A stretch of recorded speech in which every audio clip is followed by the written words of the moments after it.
Hello, everyone, and welcome to another Marxism school. This is the Basics of Marxism class, our inaugural class for the Institute's Marxism School. I'm Noah Khrachvik, and today we're going to be studying a very instrumental pamphlet by J.V. Stalin on understanding the basics of dialectical and historical materialism.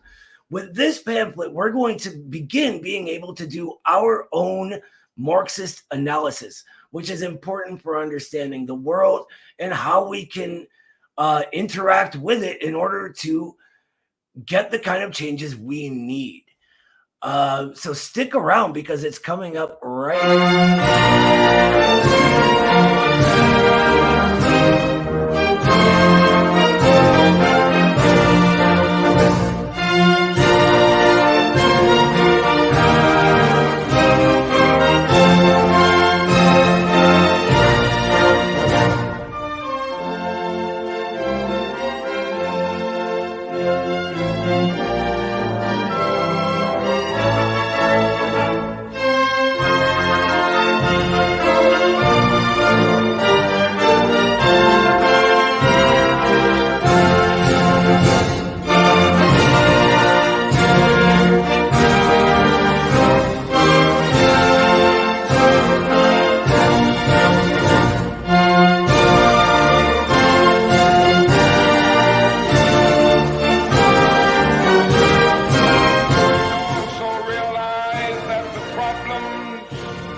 without a radical redistribution of political and economic power.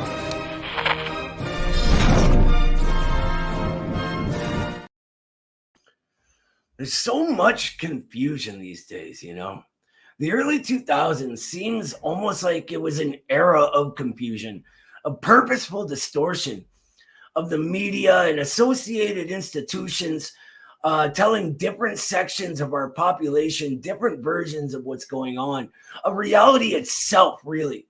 Even the forces that are beginning to step out of the shadows we were forced to retreat into when the Soviet Union fell, those we can genuinely materially call left, seem to have been affected by this, with this communist group bickering with that socialist group and that progressive organization fighting with this workers group, all of them with different ideas on what's going on and what to do about it. The American ruling class uses the most sophisticated propaganda machine in history to mislead us in so many ways as to what's happening and what our interests are, that even once we begin questioning what they tell us on a surface level, we're immediately confronted with more distortions, right? Layered right underneath those.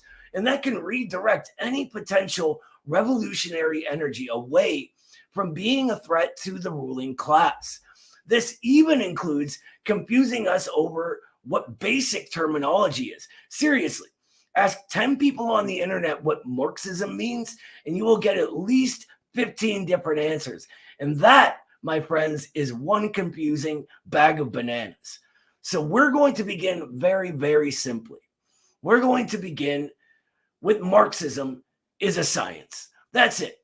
It is a scientific outlook, a way of viewing the world that explains to us its natural laws, the general laws that society is governed by, right? We've been learning about this over the last few weeks, and today we're really going to break into it with, as we said in the intro, J.V. Stalin's pamphlet from 1938, Dialectical and Historical Materialism. Before we get into that, though, I got to mention, you guys know your boys get shadow banned all the time, right? We get throttled in the algorithm, all that kind of stuff. I hate asking, but please hit like, subscribe, click the little bell thingy, all that. It really does help us out. If you're interested, patreon.com/MidwesternMarx. If you want to help us fund the Institute and keep programs like this going. So, beginning our scientific examination, Stalin is going to get right into it in this pamphlet. The first part goes, Dialectical materialism is the world outlook of the Marxist-Leninist Party. It is called dialectical materialism because its approach to the phenomena of nature, its method of studying and apprehending them, is dialectical, while its interpretation of phenomena of nature, its conception of these phenomena, its theory, is materialistic. And I know that sounds weird, like we're, defining a thing with the word itself, right? But he's going to explain where these words come from. And if we remember our Engels, we're not interested in definitions anyway. They limit us. They limit our thinking. They keep us in what Stalin is going to continually refer to throughout this pamphlet as a metaphysical mode of thinking. He goes on to say that historical materialism is the extension of the principles of dialectical materialism to the study of social life, an application of the principles of dialectical materialism to the phenomena of the life of society, to the study of society and of its history. When describing their dialectical method, Marx and Engels usually refer to Hegel as a philosopher who formulated the main features of dialectics. This, however, does not mean that the dialectics of Marx and Engels is identical with the dialectics of Hegel. It's not. As a matter of fact, Marx and Engels took from the Hegelian dialectic only its rational kernel, casting aside its Hegelian idealistic shell, and developed dialectics further so as to lend it a modern scientific form. You got to remember, as Engels was saying all throughout our last things, socialism, utopian, and scientific, that people are limited by the world that creates them, right? We can't expect the French revolutionaries of, their bourgeois revolution to be modern proletarian revolutionaries. They don't have the same ideas. They don't have the same conditions that lead to those ideas. Regarding Hegel, though, this is something I want to sort of not really focus on, but at least clear up a little bit. The difference between the Hegelian dialectic and the Marxist is really one of the motor of motion. For Hegel, the real world and what he calls the idea, which is sort of social consciousness, right, are in a relationship, but it is the realm of the idea in which the motion is created, right? So ideas lead to progress. And the Marxist mode says that the material world is primary. That's really the big difference. Marx says on this, and Stalin quotes him, he says, "My dialectical method is not only different from the Hegelian, but it's direct opposite. To Hegel, the process of thinking, which, under the name of the idea, he even transforms it into an independent subject," meaning in philosophy, a subject is the thing doing the acting. Anyway, it's the creator of the real world. And the real world is only the external, phenomenal form of the idea. With me, on the contrary, the ideal is nothing else than the material world reflected by the human mind and translated into forms of thought. This is the basic difference between Marx and Hegel. It's not really important to know for this class, but we're going to get deep into that in the class that this is a prerequisite for, which will be beginning in a few months, called Intermediate Dialectics. So look forward to that, everybody. It should be fun. Stalin continues. So he says, when describing their materialism, Marx and Engels usually referred to Feuerbach as a philosopher who restored materialism to its rights. This, however, does not mean that the materialism of Marx and Engels is identical with Feuerbach's materialism.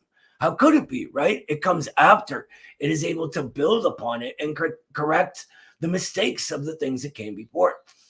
As a matter of fact, Marx and Engels took from the Feuerbach materialism, again, its inner kernel, developed it into a scientific philosophical theory of materialism, and cast aside its idealistic and religious ethical encumbrances. We know that Feuerbach, although he was fundamentally a materialist, objected to the name materialism. And it's for that, right? It was sort of a religious thing. That was the times. That's where all thought sort of came from at the time. Engels more than once declared that, quote, in spite of the materialist foundation of Feuerbach, he remained bound by the traditional idealist fetters, and that the real idealism of Feuerbach becomes evident as soon as we come to his philosophy of religion and ethics. The word dialectic, so this is interesting, it actually does come from the Greek word dialego, or to discourse, to debate, right? In ancient times, they would engage in these debates. It was the art of dialectics, as Stalin puts it here, arriving at the truth by disclosing the contradictions in the argument of an opponent and then overcoming those contradictions. You both get to the truth through going, wait a minute, but if you say A, doesn't that mean B? A lot of people look at the Socratic method like this, right? If you've ever heard of that, you just continually ask questions of the person putting forward a theory. There were philosophers in ancient times who believed that the disclosure of contradictions in thought and the clash of opposite opinions was the best method of arriving at the truth. This dialectical method of thought later extended to the phenomena of nature, developed into the dialectical method of apprehending nature, which we're going to get into, don't worry. It regards the phenomena of nature, though, as being in a constant movement and undergoing constant change. And that's something you will hear me say ad nauseum, right? And the development of nature as a result of the development of the contradictions in nature, as a result of the interaction of opposed forces in nature. In essence, dialectics is the direct opposite of what in Marxism we call metaphysics. So if anyone here is in philosophy classes or taken any of these, what they refer to as metaphysics, right? Toss that out. We're not talking about the same thing. Marx and Engels originally critiqued this as not being deep enough and not getting to the heart of the connected and moving phenomena they were studying. And metaphysics then develops into a sort of a way of saying without dialectics, really.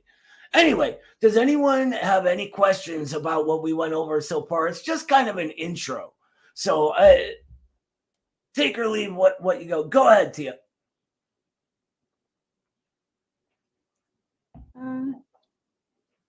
Sorry, I was unmuting myself. So Hegel's dialectic is a metaphysical one and Marx is a materialistic one. Is that the difference? Or no, I got it wrong. Yeah, it seems like you're just kind of getting caught up on the difference between metaphysics and idealism, right? So think of it this way. The Marxist materialist method sees a relationship between thought and matter, right? And we view matter as primary, as creating those thoughts, right? Mm-hmm. And idealism views the idea as primary, right? That we get ideas and then change the matter. But Hegel and Marx both sort of view them in relation. It's just about which one is primary. Now, there's other schools of idealism, such as subjective idealism, right? That believe that nothing is real other than our ideas. Is sort of a bastardization of what we call the Cartesian reduction, right? Or I think, therefore I am. I can only know that I am thinking that this is what I am thinking. And it sort of goes outward from there as if we're all in the matrix, right? And nothing around us is real. Mm-hmm. So is the dialectical materialism just the scientific way, like the scientific method that we use in exact science, like physics and chemistry? Is it just that approach to human history and sociology? You got it. Yeah. It's a whole worldview, though, right? The dialectical materialist method shows us how to view the entire world, the universe, everything, the expansion of the universe itself. It's always in constant motion, right? It's expanding outward. And as it gets more expansive, that accelerates in relation to where it was, right? That condensed ball of gas and whatever creates the Big Bang. I'm not that informed on that kind of science. Even Einstein's theory of relativity is a dialectical theory, right? If you think about it. Basically, it states that as you get faster than the speed of light, time itself slows down to you. They're relative. So as you get faster, time is getting slower, and vice versa. As you get slower, time is getting faster. That's the dialectical relationship of the two. So we view everything through this. And what Stalin says, and I think the second paragraph here, is that historical materialism is the word we use to describe specifically studying the laws of progress in society and human, or as Engels put it, the laws of human evolution, right? Does that help? Yeah, so we can use, so is it kind of interchangeable, like the scientific method and dialectical materialism? Mm-hmm. It's exactly the same, right? Yeah. Dialectical materialism is the word we use for this method of understanding the universe scientifically. Okay, I think I finally got it. Thank you. Mm-hmm. I think, Emily, you were next. I think maybe JB was really, but okay. Go ahead, JB. So I'm a little bit slower than everybody else, so I'm still trying to get it. So it seems to me that dialectical materialism is looking at the world and the universe as it is, and then the metaphysics, or not metaphysics, but the idealism is looking at the world and what you think it is. It's almost like instead of it being more, it's like instead of, dialectical materialism looks more at the concrete, whereas the idealistic or the metaphysics looks at it more at the abstract. It stays in the realm of the abstract. This is getting a little advanced for where we are right now. It's going to go into it, don't worry. But a good example would be, let's take our analysis of what leads to the proxy war in Ukraine right now, right? Okay. We talk about all of these conflicting forces, NATO expansion, right, in contradiction with Russian sovereignty. And this is a materialist analysis of it, whether you agree with it or not. That's a whole different subject. The idealist notion would be trying to read Putin's mind and say, actually, Putin is just this evil guy who wants to do evil. And that evil thought is what led to these things in society, right? It's sort of the notion that we get ideas out of nowhere and then put those ideas into practice rather than understanding where those ideas come from. Also, I noticed our co-director Eddie showed up. What's up, brother? Welcome. It sounds like, though, that I had it right here in my head. It sounds though like they're trying to. I had the thought right there. I know, and it slipped out. Sorry. Oh, that's all right. Don't worry. Right. It happens to me later. all the time. Sorry, no, I didn't mean to interrupt. I just wanted to say, hey, everybody. I was just jumping my car, so I'm driving it around now to make sure the battery's charged. But I'm excited to be part of class today. Welcome, brother. We're always excited to have you here with us. Everyone say hi to Eddie. Okay, Emily, you were next, right? Yeah. This is not exactly profound, but if you look at how the essay is structured, we have part 1 is Marxist dialectical method, and then 2 is Marxist philosophical materialism. Within each subheading, it starts out under Marxist dialectical method. Each subheading says contrary to metaphysics. And then under philosophical materialism, same thing. Every sort of sub-concept is contrary to idealism. So those 4 concepts, I guess, are all interrelated, but they're being compared to one another. So yeah, I don't really know what metaphysics or idealism is, but I can read here what it's not. And that's kind of a dialectical analysis in itself, I think, which may be a little bit more profound than the way I cheated to sort of understand. That's not cheating at all. That's a great way to understand, sister. Very good. Speaking of that Marxist dialectical method, I'm excited to break into it.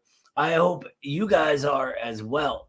For this, I am going to go to, let's see here,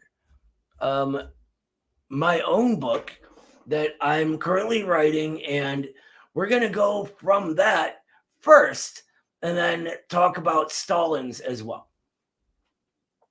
Now, the dialectical method of Marxism has 4 core components, right? They're the sort of building blocks of the science. If Marxism is a house, then these are the foundation. If it's a car, then this is the engine. It's neither of those things, right? Out of all the zany things people will tell you Marxism is, if you go searching on the internet, almost none of them will be car engine or foundation of a house, or at least I hope not. Regardless, we all like metaphors and parallels and such, so we're going to use a lot of them tonight. If you don't like that, maybe just, I don't know, put your fingers in your ears, fast forward if you're watching the YouTube, whatever. What kind of person doesn't like metaphors anyway, though? That's a whole nother bag of bananas. I don't want to get into that. We're not going to be covering that people who don't like metaphors tonight. What we will be covering, though, is what's often referred to as the laws of the dialectic, which are the observed laws in both the natural world and society that create our body of knowledge about how things work. From understanding these general laws of development, a phrase you'll hear me use a lot, we can then consider how best to intervene in development and push forward the disclosure of society's contradictions towards a new thing, in our case, towards socialism. So Stalin's thing begins with everything in nature being connected and conditioned by other things, right? Nature is connected and determined. I like the word conditioned better than determined because people misunderstand that oldie-timey use of determined. What he really means is that it determines the characteristics they have. It doesn't, write their future. So conditioned is what I work. Anyway, here's from my text. The bourgeois world outlook or mode of thought has a very funny way of studying phenomena in society. It takes a thing and isolates it, freezing it in time and space and disconnecting it from the world around it. We can learn a little bit about it in that isolation, sure, but it removes it from its context this way. And we really can't get much more than the surface level appearance of that phenomenon. Its traits, therefore, become almost arbitrary. The thing simply has them. It has no history, no relationships with other things that create those traits. It is simply that thing in itself, doing its thing, I guess. I don't know. Marxism, by contrast, looks at everything as pieces of an interconnected whole. For our mode of thought, phenomena are both dependent on each other to exist and affect the way each other's existence happens. From the dialectical materialist perspective, no phenomenon can be isolated from the phenomena surrounding it. We can really only truly understand a thing when we understand its relationships to other things. Just as a sort of side note, we're going to use plants as examples a lot.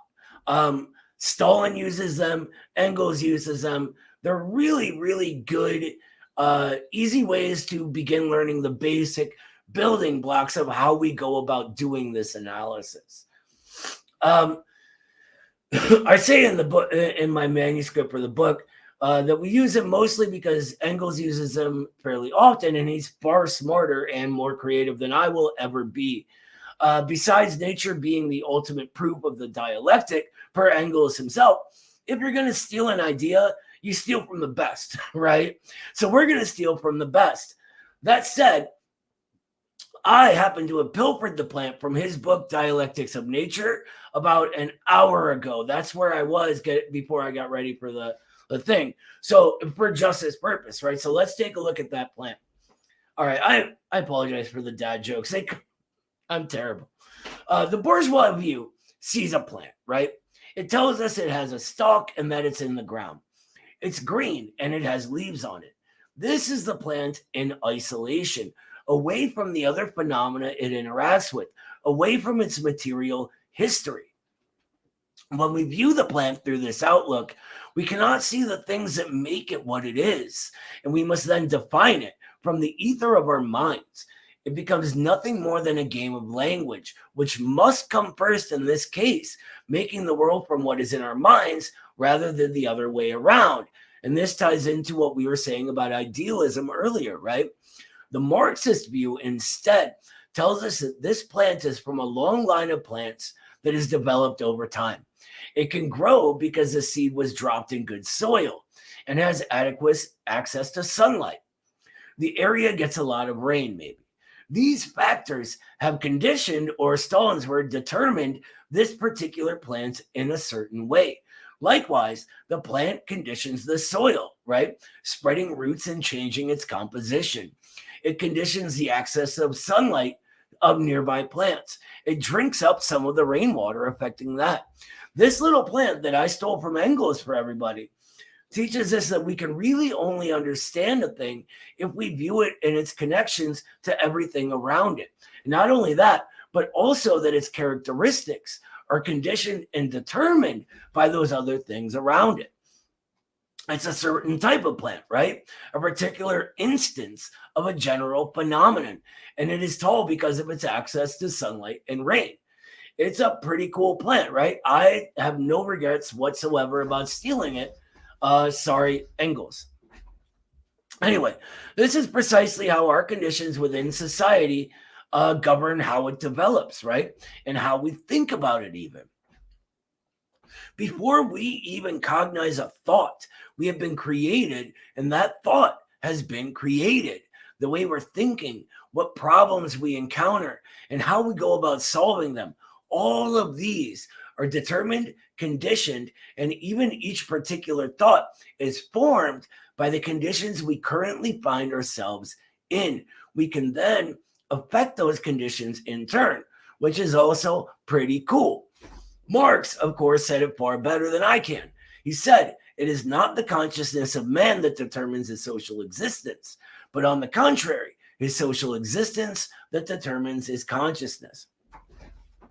Now it's 2023, so we're going to say consciousness of people rather than man, as that's kind of dated, but this is precisely what he means. The thing that determines what characteristics our social existence has is not our thought. The characteristics of our thought are, instead, determined by our social existence, what historical era we're in, what class we're in, what community we're in, etc. And that is my sort of part of his really truncated part A. I tried to expand on those same ideas and added in parts from my own book. Does anyone have any questions about how everything is connected and determined by other things? Sorry, I didn't raise my hand.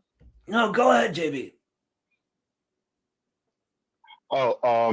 So I'm just trying to grab a hold of it in my head about what it is.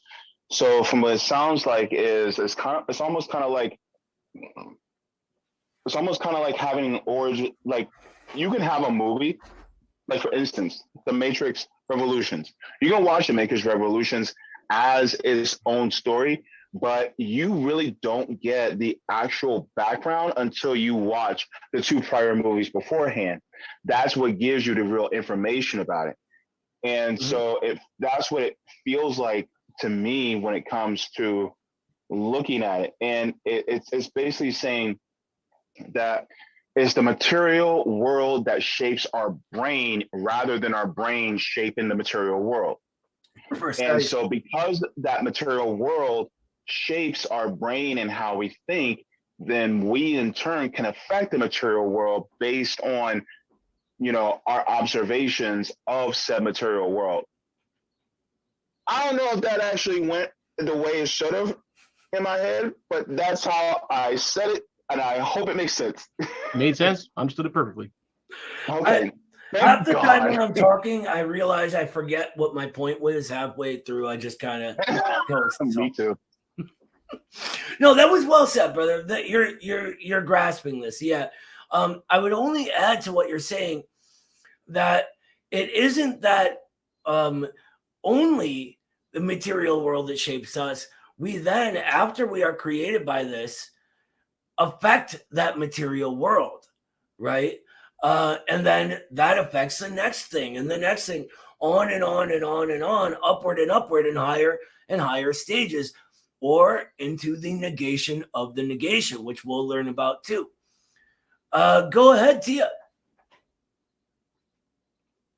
Hi. Okay. So I want to see if the example about this that I thought is correct. So the bourgeoisie analysis of the capitalist countries and third world countries, like the rich capitalist countries and third world countries, they make it sound as if the rich countries are rich because they're successful and of their policies and everything, and that the third world countries are just poor because corruption and they don't know, like they don't have good policies and everything. But in fact, the rich capitalist countries are the ones responsible for the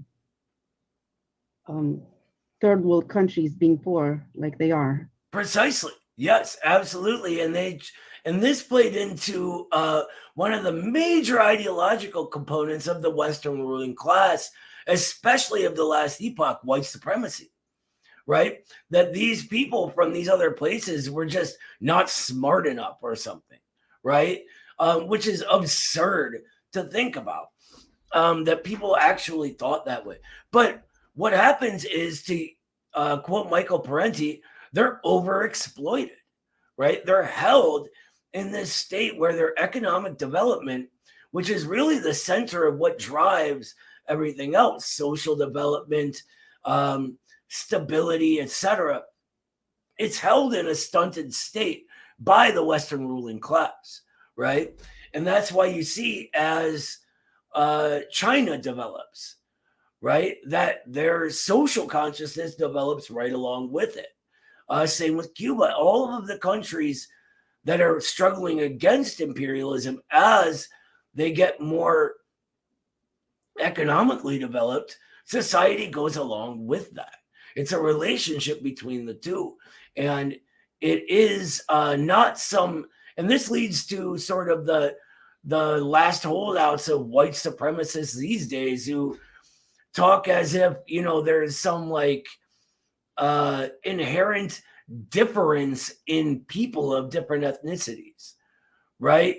But Marxism instead reveals that our inherent differences are only proof of our sameness, right? That we are all different particular versions of the same universal thing, humanity, and more, the proletariat, which, as Marx calls it, is the ingenious soil of humanity. And what he meant by that was that it is the building ground of where the next epoch comes from. This beautiful garden that humanity can be finds its genesis in the proletariat, and its interests lead all of humanity in that way. So their analysis is the metaphysical one, and ours is the dialectical one. Right. Metaphysical is sort of short for cannot see interconnection and cannot see motion. Okay. So when they say metaphysical, think static and divorced from context. That's what they really mean by it. Yeah, because they're looking at the poor countries like now, and not like their influences the other countries put in them, and their history from colonism and right, as if being colonized doesn't affect the country. Yeah. Okay, as Foster said, a bourgeois history lesson is often an arbitrary confusion of random names and dates. Go ahead, Cheryl. That's why I always hated history. Now I'm liking it more. I I think one thing is starting to become clear to me. Oh wait, in that, I'm sorry. Give me 1 second, Cheryl. Matt, were you Okay. first? I didn't see the icon. I'm bet. You're good. Okay, go ahead, Cheryl. in that movement is more a matter of movement in time, not movement in place, the way it's used here. Because the word movement had me confused for a bit until I realized we're talking about movement in time. Yeah, a lot of times I'll switch it to motion because a lot of times people will accidentally interpret movement as in the movement, right? Like the communist movement, the labor movement, that kind of thing. But what he really means is actual, friction and I forget the physics terms for it, but that's what he's talking about. Actual motion of a thing, either sometimes in the world it's spatial and sometimes through time. Those two share a relationship if you remember the relativity thing. Go ahead, Matt. I was gonna say, reading this passage kind of reminded me of like sort of the Rust Belt cities in the United States, where like the liberal, like Democratic Party will just paint them as like one totality instead of looking at how people whose parents were in trade unions and were generally of like a leftist conscious in a sense ended up voting for somebody like Trump. And it's because the party that was supposed to represent them, which was the Democratic Party, ended up becoming like neoliberal, and then it went against their own interests. And they're like, well, who's the next best alternative? And it was Trump. And then then you have Hillary calling them a basket of deplorables. Then it's like, well, that's not really in my head. When I remember in like 2016 when I heard that, I was like, well, you're not even asking why they're like this. You're just kind of saying they're bad because they are. Mm-hmm. Yeah, it was very insulting. I'm from Cleveland, which is now the poorest big city in the entire country. And neoliberalism, deindustrialization destroyed this town. It used to have a thriving steel industry, a thriving auto industry. My dad was a proud union auto worker his whole life. And when those jobs went away, he went from low-paying factory job to the next. And it was really tough. And for the bourgeois class to sort of not understand the working class's anger at that and instead blame us for not voting for her as if she didn't have to win our support is just insulting. Not to mention, they talk about the entirety of the Midwest and Great Plains as if we're all racists. I've lived in the Midwest most of my life. There are far more anti-racists than racists here. Far more. And it is very rare to meet someone who's actually racist here. And to the specific point, the person who signed into law a lot of the trade deals like NAFTA that outsourced all those jobs was Bill Clinton. So it's, then you have Hillary Clinton wondering why these people in the Rust Belt aren't voting for her when her husband outsourced all of their jobs. So I thought that was a really insightful analysis of the Trump and Clinton phenomena. Definitely. It really was. And it's just wild that there's no self-reflection whatsoever. And this is a problem of the similarities between the bourgeois social consciousness and the middle class one too. Because rather than, think about what they could do to win the support of the people, they were just like, oh, Hillary Clinton's just like, oh, they must just be misogynist. They hate me because I'm a woman. They don't want a woman president.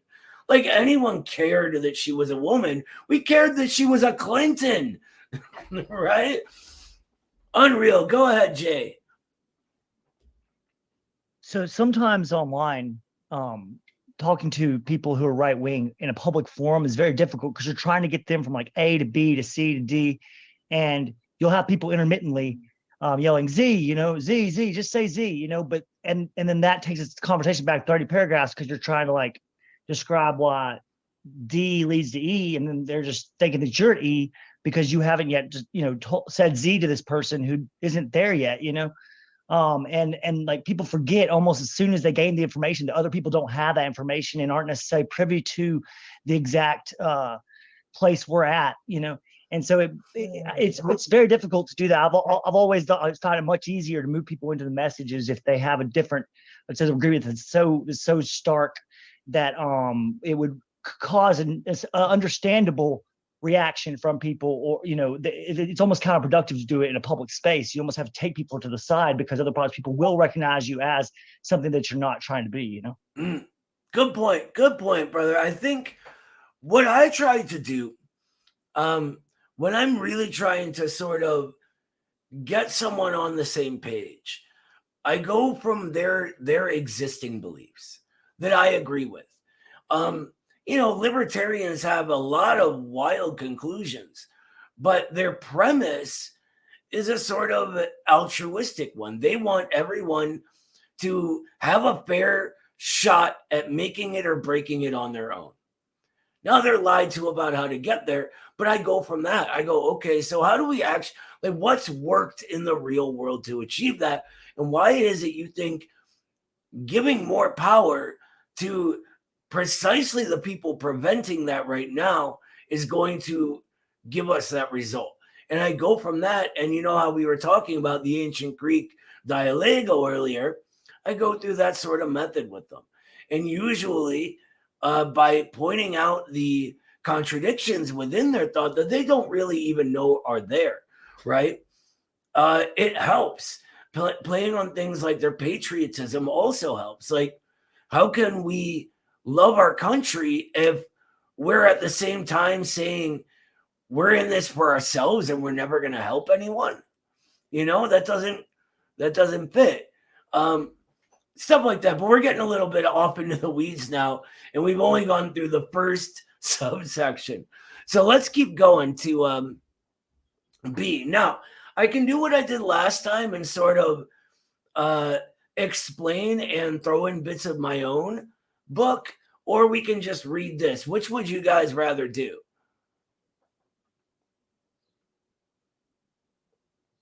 No one really cares?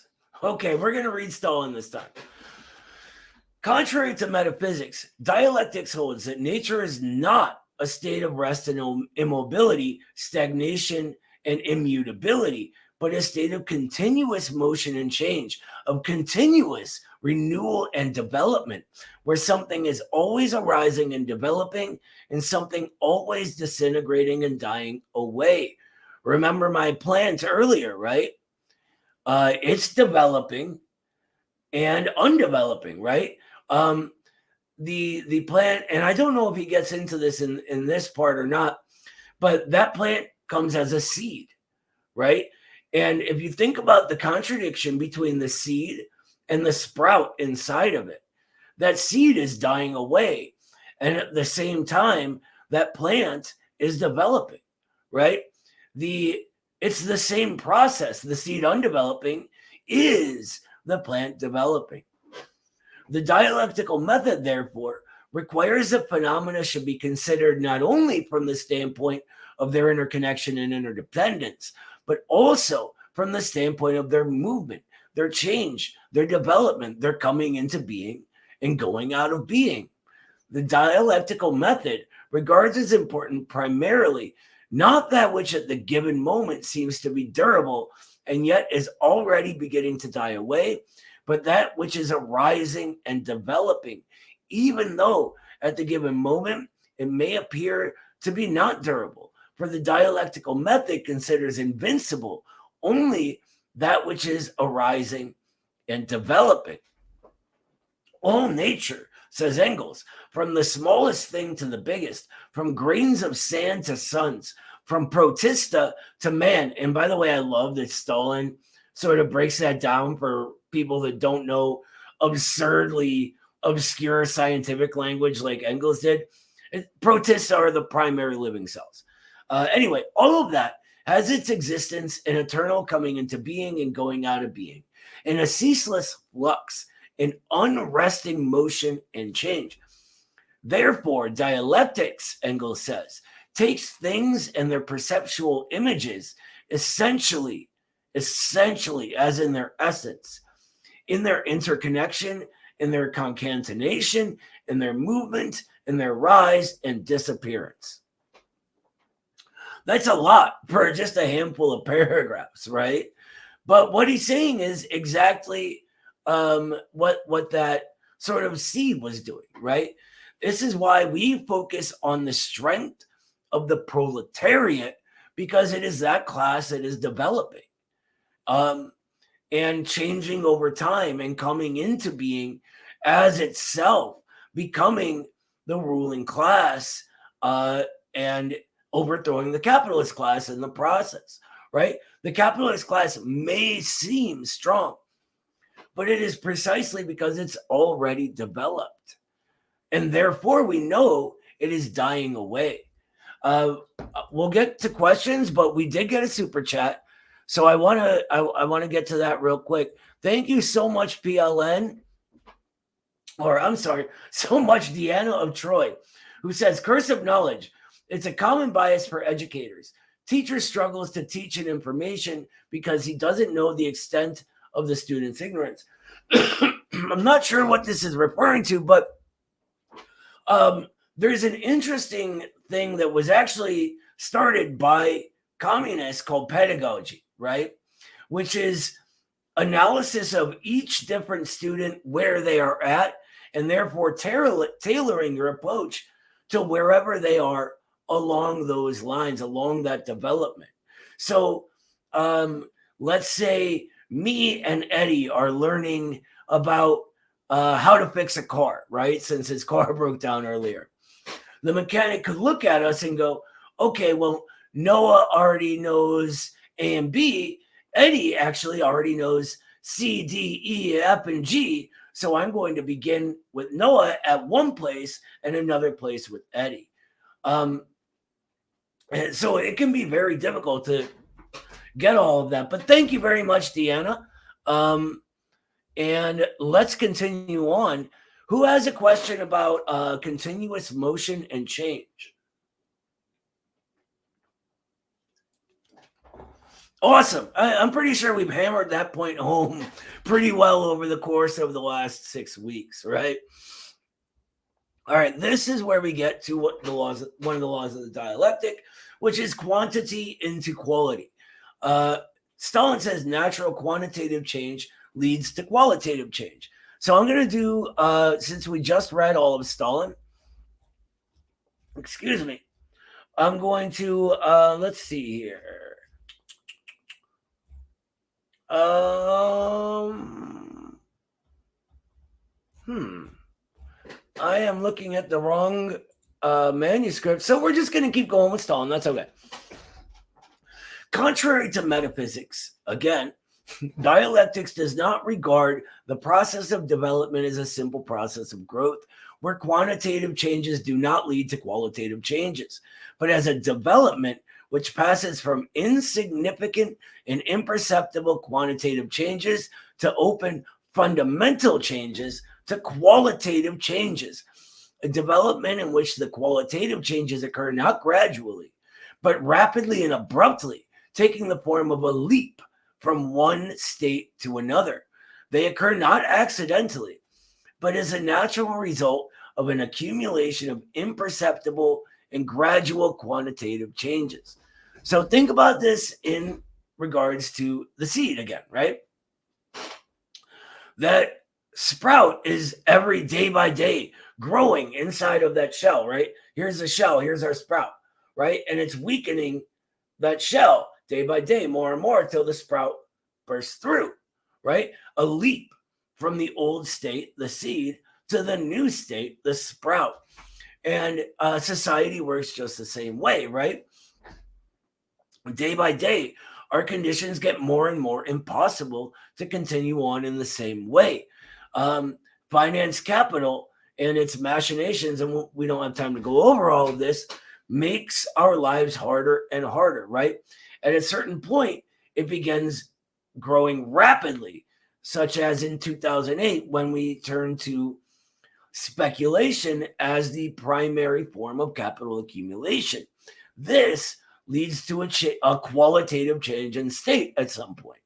Our revolution and the overthrow of that class, because there's no other way for society to keep going. JB, you have a question? Yeah. Okay. So maybe this might be the more positive flip side of the coin in regards to like the seed dying. But as far as what it looks like, the power with billionaires in China are dying, and it is a process of growth in motion.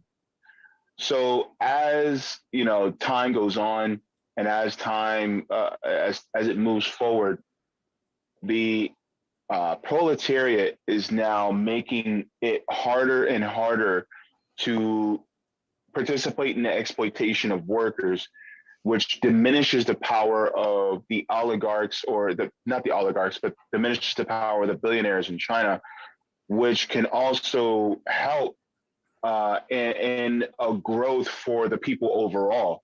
So is that kind of the same thing, or am I way off base? The process looks a lot different in China right now, but you're not off. It is a quantitative process, then leading to a qualitative change. The Chinese have no interest in keeping what they call the new class as some like set thing in society. They're very aware that everything, as Stalin says, is in a constant process of growth and change, coming into being and going out of being. Regarding the billionaires, their power they have some. It's nothing like what a billionaire has in the West. Like they're not even allowed to liquidate their shares. What they own is shares of enterprises, right? Most of which are still 51% owned by the state or Communist Party, blah, blah, blah, blah, blah. But they do have some power in order to, affect things. But you'll see Chinese policy crafted to go and overcome this. They're really, really big on making sure that once you accumulate a certain amount of money, that you are sort of forced into doing what is good for the Chinese people, forced into investing along terms of the economic plan. And in this way, they are also combining that in an interconnected way with policies that promote local businesses, right? Smaller ones. People open up their own bar, that sort of thing. And this is a sort of enterprise that is really given primacy with the Communist Party. And it's one of the ways that class's power must, in relation to the rise of these things, lessen. And so it's a relationship. The development of one is the undevelopment of the other. Go ahead, Ed. Oh, I'm sorry. Were you not done, JB? Well, no, I just wanted to provide a different thought in my head, because I was thinking about this before the China one, but I was thinking of if, not if, but when the United States becomes more of a socialist state, when we decide to finally nationalize our healthcare system, then what dies is the private healthcare system. What dies is the position of CEOs and shareholders, and what gives rise is to a more equal and equitable, healthcare system instead in its place. So, is that more of a better example? Yeah, well, it's like it's the way these changes work is sort of you get to this revolutionary change and the building of new things, right? Mm-hmm. And that is the change in state, rather than sort of focusing in on healthcare. We can look at the process of revolution and the people's healthcare being withheld from them as what creates the quantitative change leading to that qualitative change and us getting the healthcare we need, right? And there might be, oh, sorry. Oh, that's okay. Go ahead, Eddie, real quick. I was going to say, and there might be like quantitative steps in reforming that healthcare system that lead to a qualitative change. Like, you know, maybe the first thing we do in the event of a socialist revolution is nationalize the insurance industry, you know, and maybe that's followed by pharmaceuticals, and that's followed by the ambulance companies and the doctor's office, till you get to that point where you have a fully public healthcare system that functions for the people. And I think that could be considered like another qualitative shift that comes about from these quantitative shifts in the healthcare system. But we're only going to start moving towards that kind of change once we have a qualitative shift in the form of government, once we have a revolutionary struggle where the workers can take power. Otherwise, the healthcare system is just going to continue to innovate in the ways that it rips us off and exploits us and saddles us with debt. Hopefully that was a okay explanation there. Made sense. Yeah, no, that was great. Thank you very much for doing that. Ed, you had a question. Well, I kind of had a comment and then a question. And as JB had the 2 points. So Jack Ma, who is now the Western media is like just all up in arms. The fact that all he can do is he's going to go teach now. And it's like, to me, it just shows that the success of his company is, you know, which was Alibaba, right? I think that it's not really dependent on him. He may have started it. He may have done some things, you know, like Bezos. If Bezos just went away and maybe started teaching college or something, Amazon would go on for a while until the revolution. But, you know, that's what I was thinking. And then you kind of said that also, Noah. So kind of took the wind out of my sails. But anyway, I did have a question and about this whole nationalized healthcare. Ever since the Bernie phenomenon, we've been talking about Medicare for all.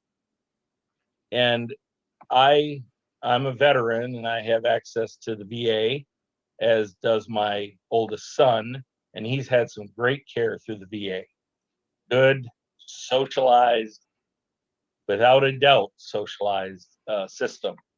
But the thing with Medicare for all that kind of makes me step back and say, wait a minute.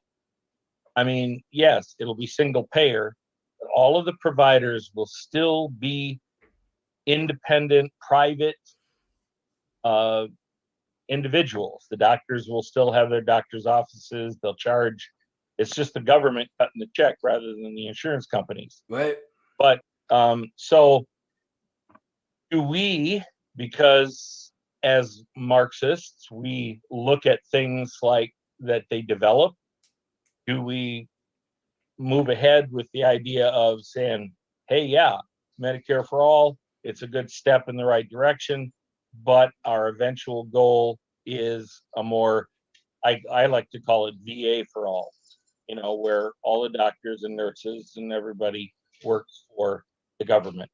And I'm going to mute myself because my dog's about to start whining. This is really, really important stuff you're bringing up, Ed. First, I want to give a shout out to the VA because there are amazing people working for the VA. My father was in the VA when he got COVID and passed away. And it was at the very, very beginning of it when they were sort of isolated from everyone and family wasn't supposed to be allowed to do it. The doctor that was taking care of him cared about him so much and liked our family that he went out of his way and got us a special dispensation so that we could spend my dad's last day with him, which really meant, really meant a lot to me, right? I don't know if you guys, how familiar you guys are with me, but Pops, which is what everybody called my dad, not just his kids, my sister and me, everybody called him Pops, was sort of a big deal in our community. And so his passing was sort of a thing. He taught me everything. Anyway, not to get like all hyped on that. What it is, though, Medicare for All was always a social democratic sort of trying to make a deal with the devil. Like, let's get people health care and still, have capitalism, still give this money to all these giant HMOs and corporations, the medical cartels, right? And you notice, how long have people been demanding it? And how popular has it been, right? It has massive support. Everybody is like, yeah, of course, that makes sense, right? But it cannot happen because the insurance companies are more powerful than Bernie and all of them combined. And so this is a way we get people into the notion of revolution, that if you want that right to life guaranteed to us by our Constitution, the system needs to change, because those insurance companies aren't going anywhere. And they won't even let Medicare for All cut into what they get, let alone getting rid of them altogether, right? Excuse me. Go ahead, Eddie. Yeah, I think it's a really good question because there's so much popularity around Medicare for All in our country specifically, partially because of Bernie, but like most polls show that over 50% of Republicans support it. But so I think it's good to capitalize on that momentum and that attention that Medicare for All has. I do a lot of videos about Medicare for All on TikTok, but when I never make a video about Medicare for All anymore without saying that it's a half measure. Because that's what they said Obamacare was a half measure. It's not even close. Obamacare was a corporate giveaway that was, invented in a Mitt Romney think tank. Medicare for All really is like, not even a half measure, like a quarter measure or whatever. So I think it's important to say, yes, these insurance companies are terrible. They're a mafia style middleman who's robbing you. That's why Medicare for All is so popular.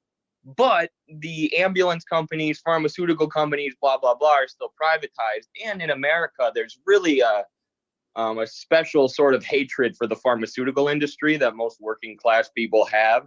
So you can capitalize on that too. Like, explain to people, Medicare for All doesn't do anything about the insurance companies. It just makes it so we're paying them with taxes instead of out of pocket. So I think the answer to the question is both and. Both capitalize on the energy around Medicare for All, but also explain to people why it's not the solution. Very, very well said, brother. My brain's in Stalin right now, so I didn't. Eddie said it much better than I try and be the healthcare guy around here, so and Noah's the Stalin guy, so ain't nobody that knows healthcare better than this man right here. But to bring it back to Stalin, actually, because we can talk about healthcare all day, and I would love doing that. I'm sensing just a little bit of sort of we're not quite there on quality and quantity. So I'm going to go to my book, which I pulled up a part of it, and I'm going to sort of weave in just my own comments about it as we go. If you have any questions or need me to explain certain parts, feel free to stop me, okay? Interrupt. Go, hey, Noah, you're stupid. You need to stop and tell me this part, all right? Or don't call me stupid. I'm self-critical enough. Anyway, so when we think about it, the bourgeois way of looking at change, right? It's very, very limited, okay? It stems out of actually Kantian logic, who we really can't understand without adding Hegel to, who in turn we can't understand without adding Marx to. Anyway, the Kantian view is that change all can sort of pile on top of itself, right? And create a new thing.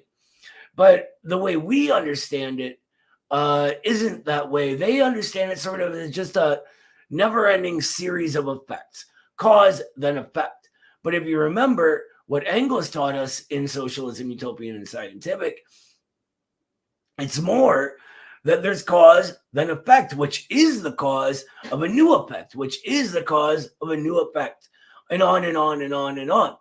Without understanding the reciprocal nature of a relationship, and without understanding the quantitative changes that pass certain nodal points, to use the Hegelian word, and turn to qualitative change, or the fundamental changes in the essence of a thing, then we can't understand even the causes of changes themselves. Things are just in themselves, again, like I said before, doing their thing, right? Marxism instead observes that the process within a given thing, or imparted to it by the application of energy, for instance, goes through a quantitative process which produces a qualitative change in that thing. Our sprout, which I forgot to mention earlier, it's a barley sprout, right? Like barley that you had to beer. Just so you know, it's a barley sprout. Our barley sprout grows inside that seed day by day, minute by minute, pushing against and weakening the hard shell outside of it as it does, right? Finally, after so many days, so many minutes, we get a qualitative shift to a new stage of the development in this phenomenon, the plant. The proletariat develops in contradiction to the development of the bourgeoisie in the same manner, with class struggle as its motor. And after a certain nodal point of this development is reached, we see a change to a new thing. We see revolution. In the creation of a new stage in the development of society, socialism, the era of the working class organized as the ruling class, and an entirely new mode of production, producing all new relations of production, and an all new mode of social life. So that is pretty cool. As of now, we're already familiar with Engels' study of natural sciences, right? We're sort of discussing how he goes over plants and uses those as an example. He actually wrote an entire book called The Dialectics of Nature that I highly recommend everyone read. This is where all the plant analogies that I stole come from. Anyway, by the way, he used a great many more references to the natural sciences throughout his work, though, to demonstrate the dialectical materialism. Why can't I talk tonight? I apologize. Dialectical materialism, not dialectical. Anyway, that is the correct lens to view nature and society through. He uses chemistry, physics, you name it. Engels spoke in the language of the day and used a few jargons that we have to kind of go over now. But where we're at now, after the last few classes, we're really in a position to break up some of the most important things that he said in order to make sure we understand the dialectical materialist mode of thought for ourselves. So that said, we're going to go right into an Engels text and steal a quote from him this time rather than a plant. In physics, every change is a passing of quantity into quality as a result of quantitative change of some form of movement, either inherited in a body or imparted to it. For example, the temperature of water has at first no effect on its liquid state, right? But as the temperature of the liquid water rises or falls, a moment arrives when this state of cohesion changes and the water is converted in one case into steam and in the other into ice. A definite minimum current is required to make a platinum wire glow, right? Every metal has its melting temperature. Every liquid has a definite freezing point and boiling point at a given pressure. Finally, every gas has its critical point at which, by proper pressure and cooling, it can be converted into a liquid state. What are known as the constants of physics are in most cases nothing but designations for the nodal points at which a quantitative change, increase or a decrease of movement, causes a qualitative change in the state of the given body, and at which, consequently, quantity is transformed into quality. So what the hell is Engels saying here, right? That was a lot of sciencey sounding stuff. He's saying that in order to understand these changes occurring within the things we're studying, like water, right, we must understand the motion occurring within them. If we don't understand that water in its motion, we can only see its liquid form, right? Or only the solid, whatever it whatever form it's in when we get to it. If it's, in a glass in front of us, it's in that liquid form. If we don't understand the motion, we can't understand how, if we put that glass outside in the winter, it's going to freeze solid, right? But when we understand that water according to its motion, we know that heat or cold imparted to the phenomenon, as Engels just said, produces quantitative changes in temperature that drive the motion of this water towards a new state, either as a gas, steam, or solid, ice. This is a dialectical materialist study of water. We observe the material forces that drive the motion of the thing in question. The trick and the brilliance of Marxism is in figuring out during that observation exactly what it is that drives the motion of whatever it is we happen to be studying, right? And how the relationship between the opposing aspects is formed in reality. In the case of water, energy or heat is imparted to the water from outside in order to create steam. In the case of society, class struggle happens objectively within the phenomenon. It's just part of the way society exists, and that is what drives its motion. In a letter to Joseph Wedemeyer, who was an American scientific socialist and a contemporary of Marx and Engels, whose incredibly important role in both world and American history has been absolutely scoured from our history books, by the way. Like a cleaning person with a bleach and steel wool obsession had discovered him hiding there, right? And he just went to town on old Joey Wade's, scrubbing and scrubbing until there was just nothing left of him. Anyway, Marx's letter to him was published as part of the Introduction to Capital, Volume 1, where Marx's own self wrote about it. About this, saying, "And now as to myself, no credit is due to me for discovering the existences of classes in modern society or the struggle between them. Long before me," he says, "bourgeois historians had described the historical development of this class struggle, and bourgeois economists the economic anatomy of the classes. What I did that was new was to prove, one, that the existence of classes is only bound up with particular historical phases in the development of production. Two, that the class struggle necessarily leads to the dictatorship of the proletariat. And three, that this dictatorship itself only constitutes the transition to the abolition of all classes into a classless society." Wow. That's a lot of insight for one paragraph, right? So we're going to go, as our last part of this, we're going to break into that and see exactly what Marx meant by it and how it relates. Right off the bat, Marx is telling us, and I guess Wedemeyer too, but us here now, right? Mostly us. He was talking to us, let's be real. Marx knew we'd be here, and here we are. Anyway, he's telling Joseph Wedemeyer that there was already a material basis for his study, right? It didn't begin with him, and it won't end with him. Before Marx, bourgeois scholars had begun studying the, quote, economic anatomy of the classes. If we remember what we were going over before, we know that this is a limited way to understand them, right? The bourgeois view can see certain attributes of class and can even understand the classes stand opposed to others, but it cannot understand what creates those classes and conditions what they look like as they arise in the real world, and can't understand what leads to the changes of society based on the struggle between them. This is why they often talk about class as defined by one's income level, rather than the Marxist view, which understands income as more of an outcome of class, right?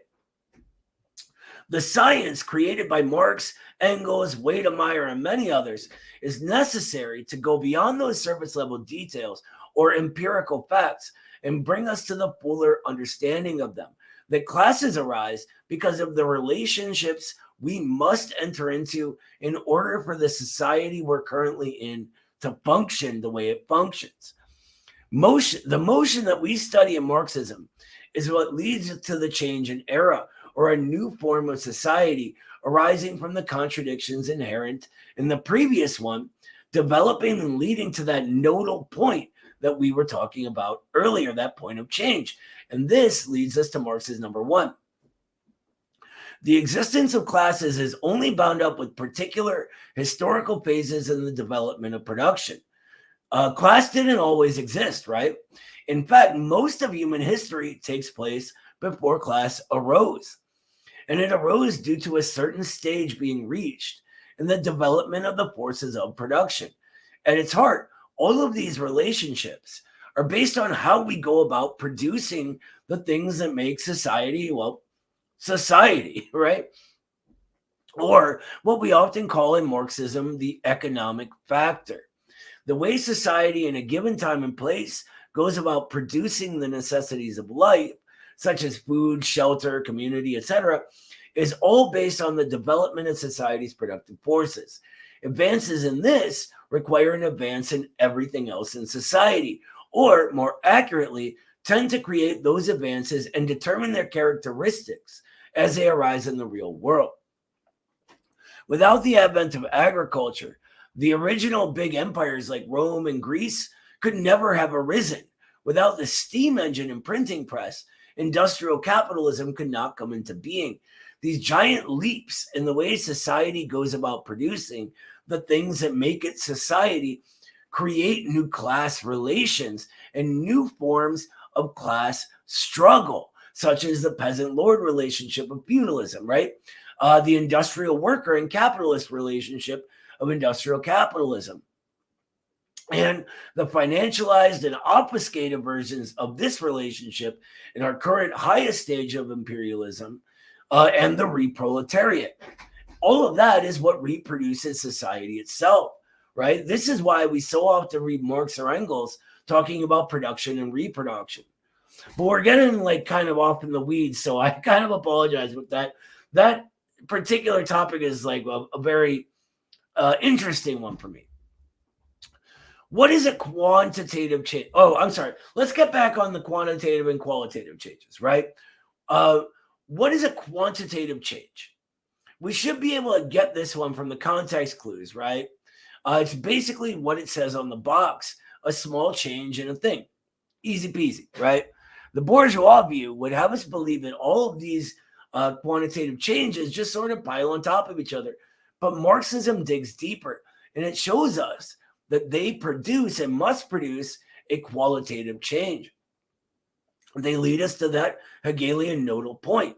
The bourgeois view would tell us that all of the protests and labor struggles, civil rights movements and whatnot will all just kind of pile on top of each other and the things will be changed, right? And then one day we'll just sort of look around and, oh, it's socialism now, hooray, right? Marxist view says that's silly, and it is silly if we think about it. It tells us that the quantitative changes within a society do all pile on top of each other in a way, but we talked about cause and effect and cause, right? This is a concrete realization of that thing becoming itself society, right? And leading to a nodal point, revolution, or the abrupt change that Stalin was talking about from the old to the new. The sprout finally breaking through the seed, the water freezing, the proletariat seizing political power and beginning the process of building a new state that functions in its own interests. This will be the last thing from my section here. Let's say we want to destroy a book, right? I don't know why we would do that. Books are probably one of the best things in the entire world, but hey, it's an analogy. It doesn't have to make sense in the real world, right? So this fake book that we got here that we're going to destroy, we can't just rip it down the middle, right? It's too thick. There's too many pages. We must instead change it quantitatively first. We tear out a few pages, then a few more, over and over again until the conditions are ripe for that book to make a qualitative leap into a new form, a destroyed book. Boom, we rip it in half, right? That is our revolution in the process of destroying the book. That was our nodal point of change created by the quantitative change beforehand. Anyway, I've gone on and on about this, so I apologize for kind of getting off the plot a little bit. Does anyone have any questions about quantitative change and qualitative change? Awesome. I have a question. Yeah, go ahead. So, in that case, the things that we work for right now, before an entire system change is possible, are really ripping out pages and trying, or raising the temperature of the water to try and bring things to that turning point. Yeah, precisely. And Stalin's going to go over this in a little bit.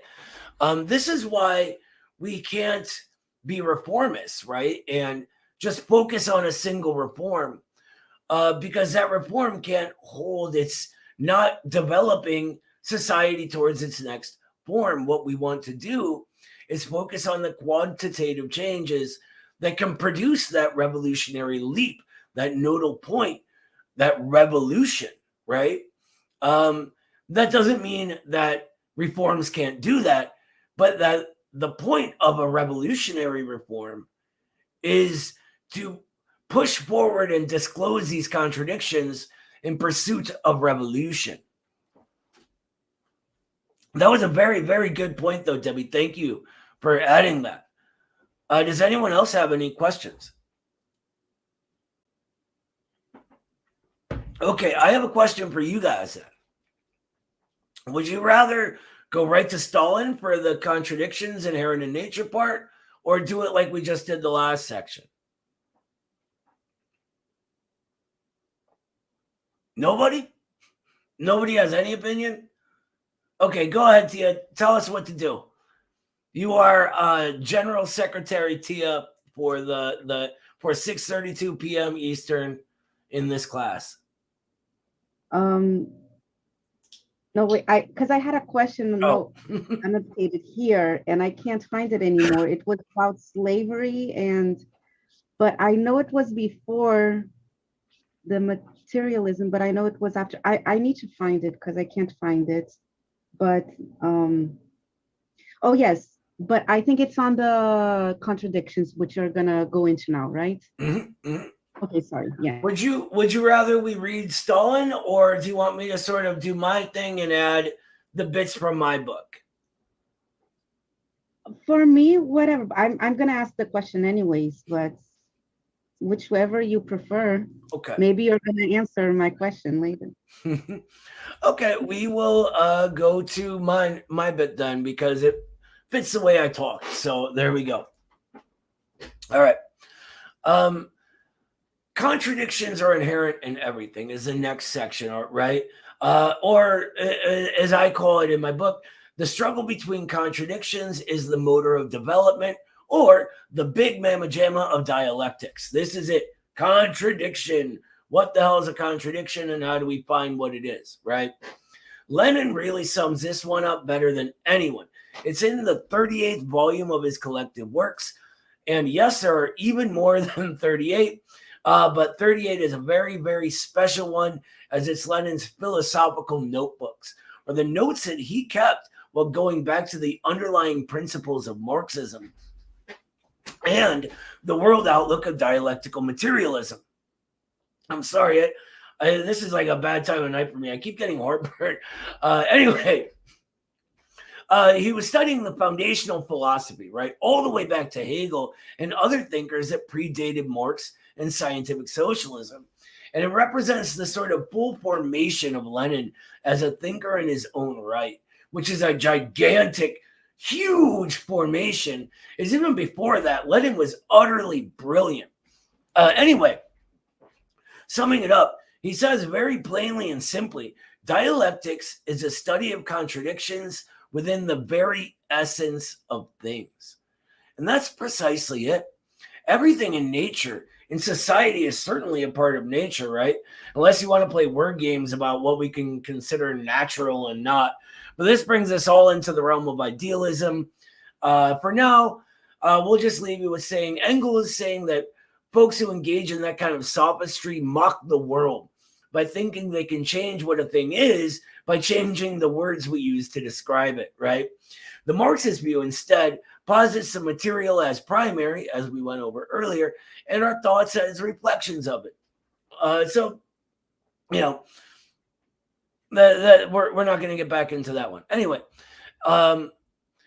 Everything in society or in nature and society, right? It has within it contradictory aspects that make it up, where the development of one is the undevelopment of the other. In the motion of water towards ice or steam, the hot and cold that's applied, right? In the historical motion of capitalist society, the proletariat and bourgeoisie. We view the motion of the thing being studied according to the struggle between these opposed and interconnected aspects causing the development of that thing. Or as Lenin further puts it, development is the struggle of opposites. And he puts struggle in the sort of single quotes because struggle here doesn't mean a hard thing to do, right? It means the back and forth between the two aspects, whatever form that takes. Class struggle isn't always a physical fight, right? Sometimes it's the war of positions, as Gramsci called it, or defeating the class enemy ideologically, or the information war, or however you want to refer to it, winning hearts and minds, right? That can be class struggle. Sometimes it's marches, sometimes it's revolution, whatever it is, it's class struggle. Anyway, Lenin basically says it all in 2 sentences there, right? The way we struggle to understand the development of one thing, creating and conditioning the undevelopment of the opposed and contradictory thing within a phenomenon is really important to understand, though. That's why I sort of just went over it poorly just then. When we first come to Marxism, we hear the term class struggle almost constantly. And before we understand what this really means, it's easy to think in the old bourgeois way, and we end up misunderstanding whoever is talking to us or what we're reading from Marx, Engels, Lenin, whomever, as we think of class in the old bourgeois way of being defined by income and struggle as a thing that is difficult to do, right? In fact, even once we begin learning these things, it's easy to fall into ideological mistakes of what we call empiricism and what Stalin refers to as metaphysics, where we define class not in relation to another class within a given phenomenon, such as bourgeoisie and proletariat, but on its own, as predefined by certain characteristics that it may have in a given time and place. So working for a wage becomes a definition for us, and we hold what happens in the real world up to this preconceived notion in our heads. If this is beginning to sound like idealism to you, good job, you're onto something. If someone works for a wage, they are proletarian, for instance, right? But this is not the Marxist way of viewing it. Marxism looks instead at the contradictions within society that arrive from how we go about producing things, right? The social relationships that arise out of that. And that how that determines what classes are based on those relationships. What relationships people must enter into, wholly independent of our will, in order for it to continue being society and doing what society does. And what is it that society does? It develops and undevelops like everything else, right?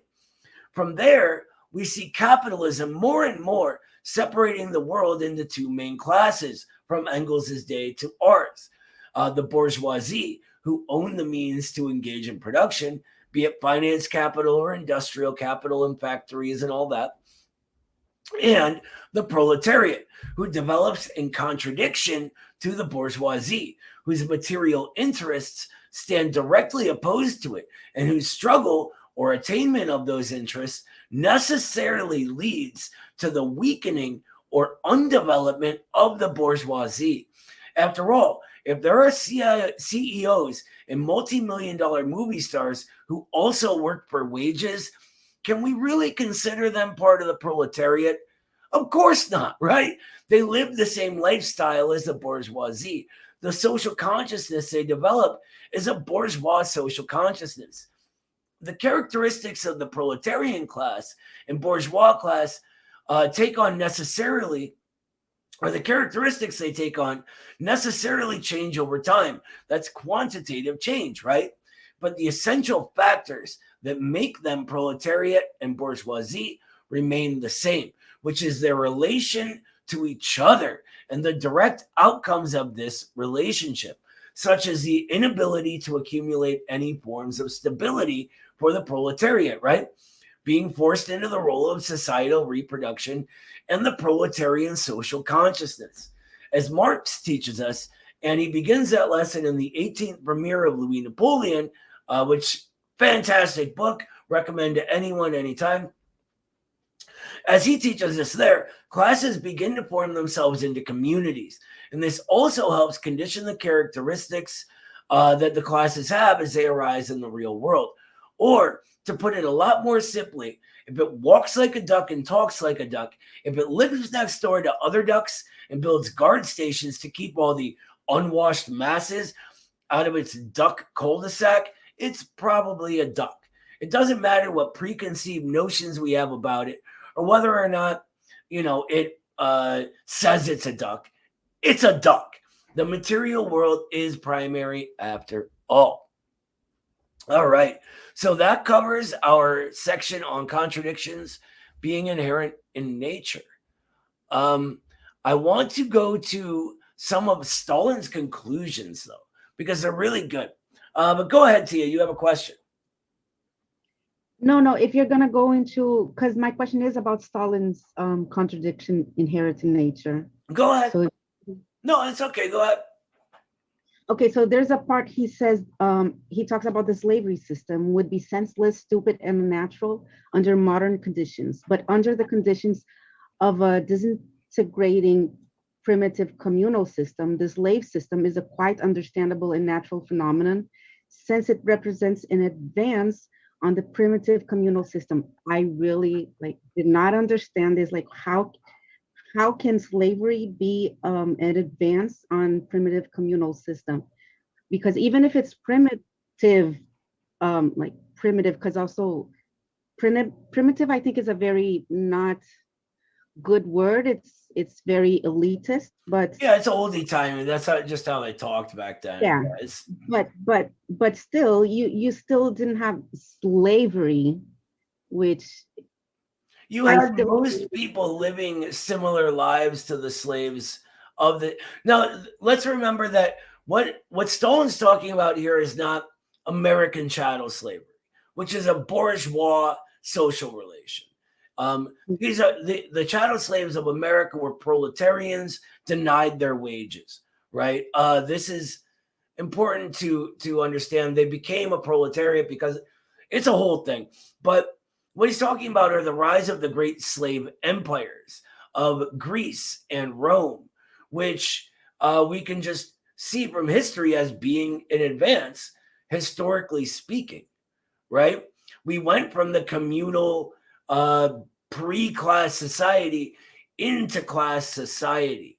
He's not necessarily saying advance is an improvement in living conditions, but a historical thing, right? Okay. That development of property leads to these things, which lead to all of the social advances and continue going and going and going.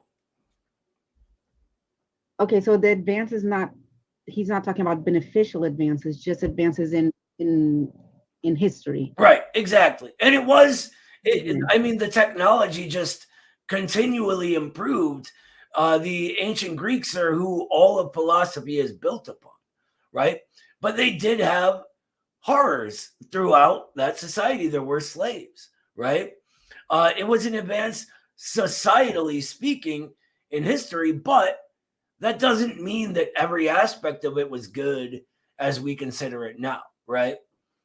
It was an advance technologically, not society. Well, remember that society follows technology and the forces of production, right? Not necessarily just technology, but society follows production and then affects it.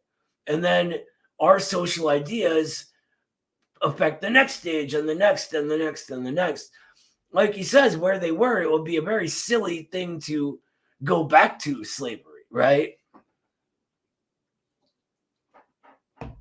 Okay. Go ahead, Ruth. You were next.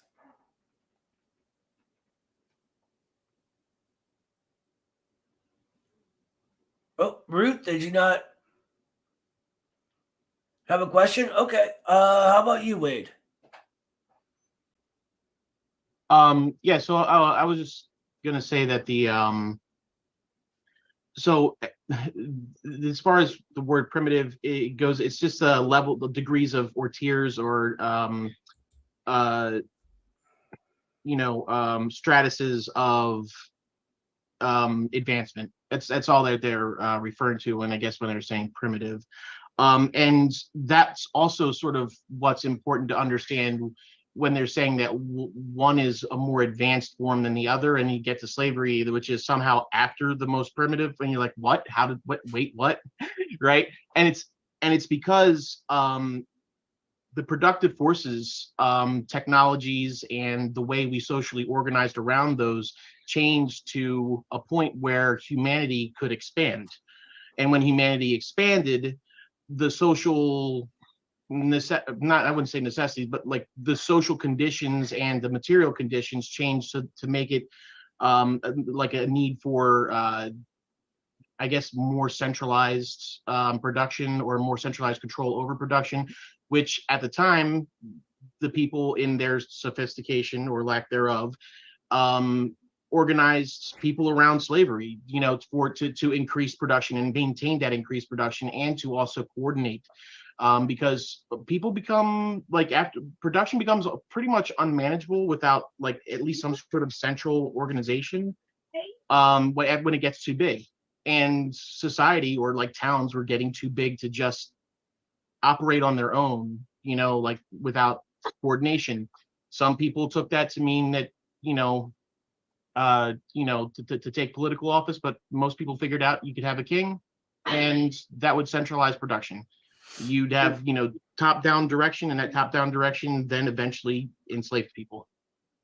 Yeah, that's very, very good. It's sort of like, I want to remember that it is the forces of production, right? And that create our social relationships. They're almost a mirror of how production happens, right? So as agriculture becomes a thing, this creates these new relationships, right? And that is what we're saying is historical progress. And that creates everything else in society. And I am so sorry, Cheryl. I called you Ruth earlier. I meant to call on you. Okay, me now? Mm-hmm. Okay. The thing is when we think of slavery, we think of slavery like the American South. But the slavery as practiced in the American South was an absolute slavery. It was a slavery in every form imaginable. In most cases with slavery, slaves had some rights. They had the right to buy themselves out of slavery. It might have been almost impossible to do, but they had that right.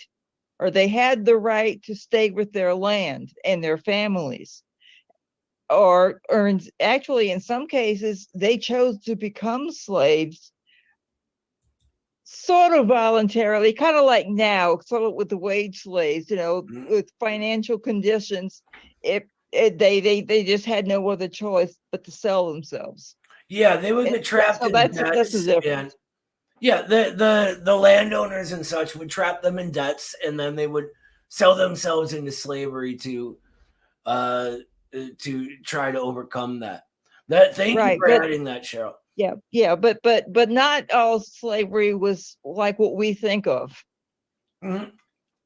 A totally different social relation, and it wasn't based on ethnicity. In Rome, for example, there were two types of people: Romans and everyone else, right?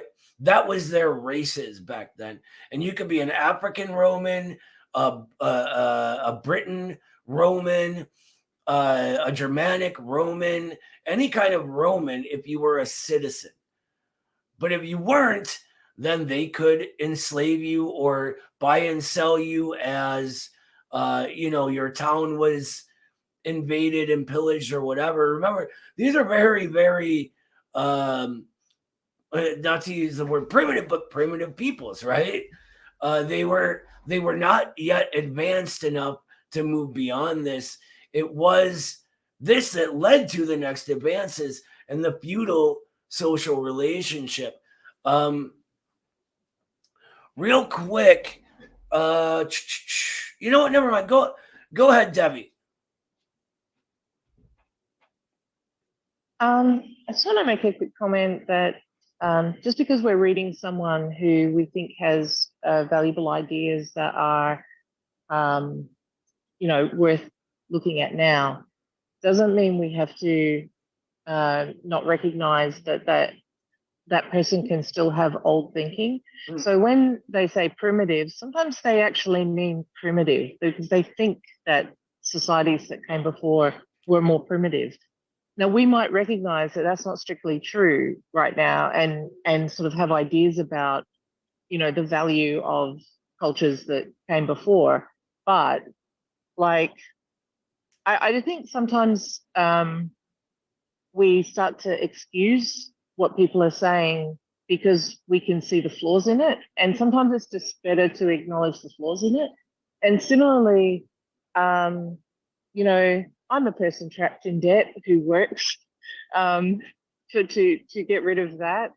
And if anybody's going to describe me as a wage slave, then why would I try to make excuses for slavery systems that came before? I don't care why they did it. I don't care if it was different to antebellum slavery. It was wrong. And I think it's okay to acknowledge that those systems are very problematic and we should have a problem with them, because isn't that kind of what we're trying to fight, even if it has a different name now? So I don't know, like people who did not get the value of their labor, that system is problematic. And I'm a little bit, and sorry, I am going to stop ranting in a moment. And I'm sorry if there's background noise. They evacuated us. The fire alarm went off, so I'm now outside.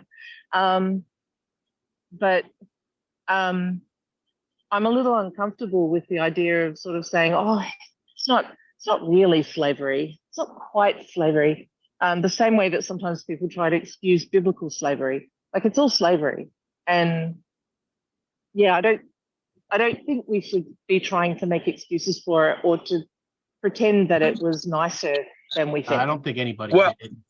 No, I don't. Yeah, and if you read my article on slavery, American slavery's role in developing capitalism, it was quite literally a worse form if we're talking morally or in terms of atrocity. I don't disagree with that.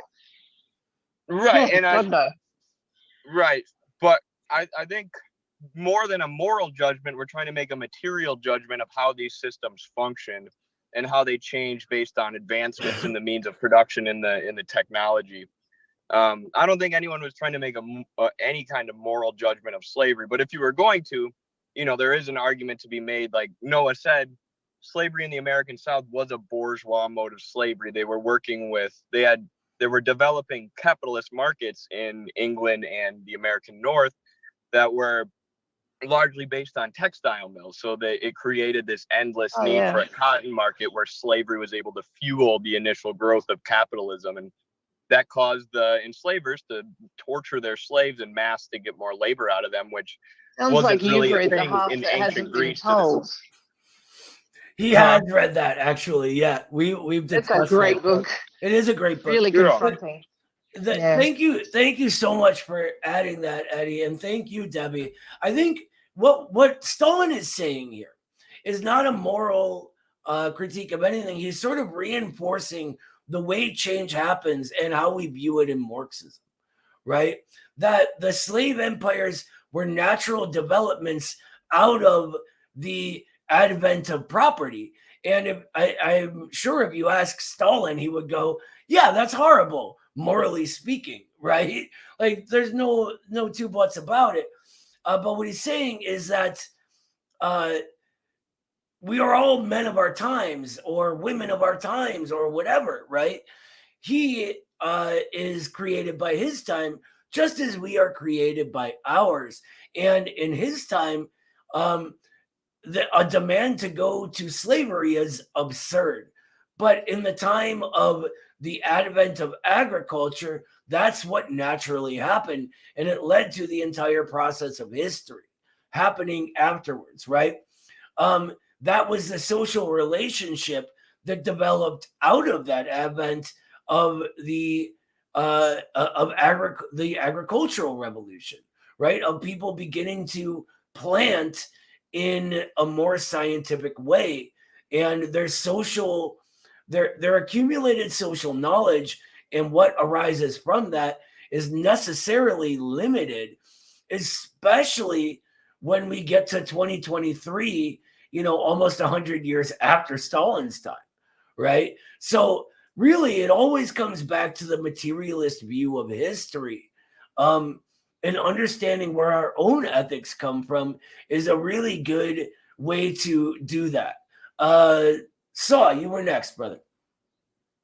Yeah, I was just gonna say that, like, kind of what y'all said, that the what he was analyzing there was, I guess, the mass consciousness of people at the time. That it was what people realized is like the new system that came in, because during slavery there was also Spartacus, in his rebellion in the Roman Empire, so that eventually took quantitative changes to where people realized feudalism as a more superior system, I guess, to slavery. But nobody goes, oh well, feudalism, nobody pardons feudalism, like that's because we know feudalism would be awful to live in, it would be dumb to live in, and when he's saying slavery, it would be stupid now.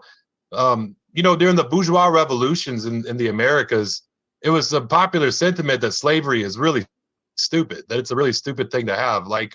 And so much so that, like Simon Bolivar's revolutions in South America, he would decree to free the slaves, free slaves, because he saw like Britain and the United States, use slaves against each other in the American Revolution, and then talking about material reasons for things.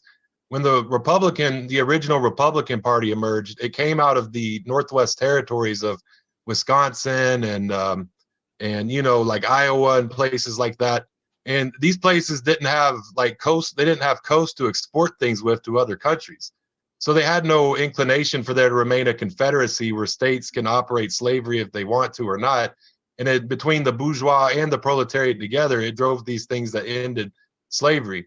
Where the Civil War happened, at least led to the Civil War, Whereas, say in Haiti, for example, when Toussaint Louverture led a bourgeois revolution there was such a large slave population in Haiti that was, within 2 years, slavery is decreed illegal. And like in Mexico, primary 9 years. Let me cut it real quick. So to put it in the terms of what we've been learning, that was the contradiction of social motion in Haiti at the time, right? Rather than in the US, where it was sort of embryonic bourgeoisie versus British colonizer. But go ahead. I'm sorry to interrupt. I just really wanted to add that.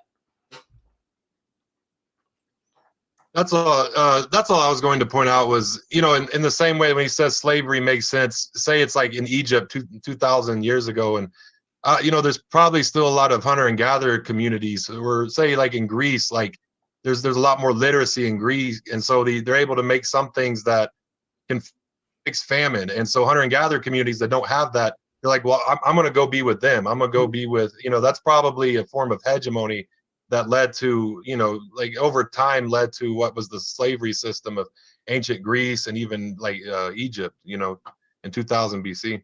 I really like you're describing it as a form of hegemony. That's very insightful, brother. Eddie, did you have something to add for us? Or did you just forget to put your hand down?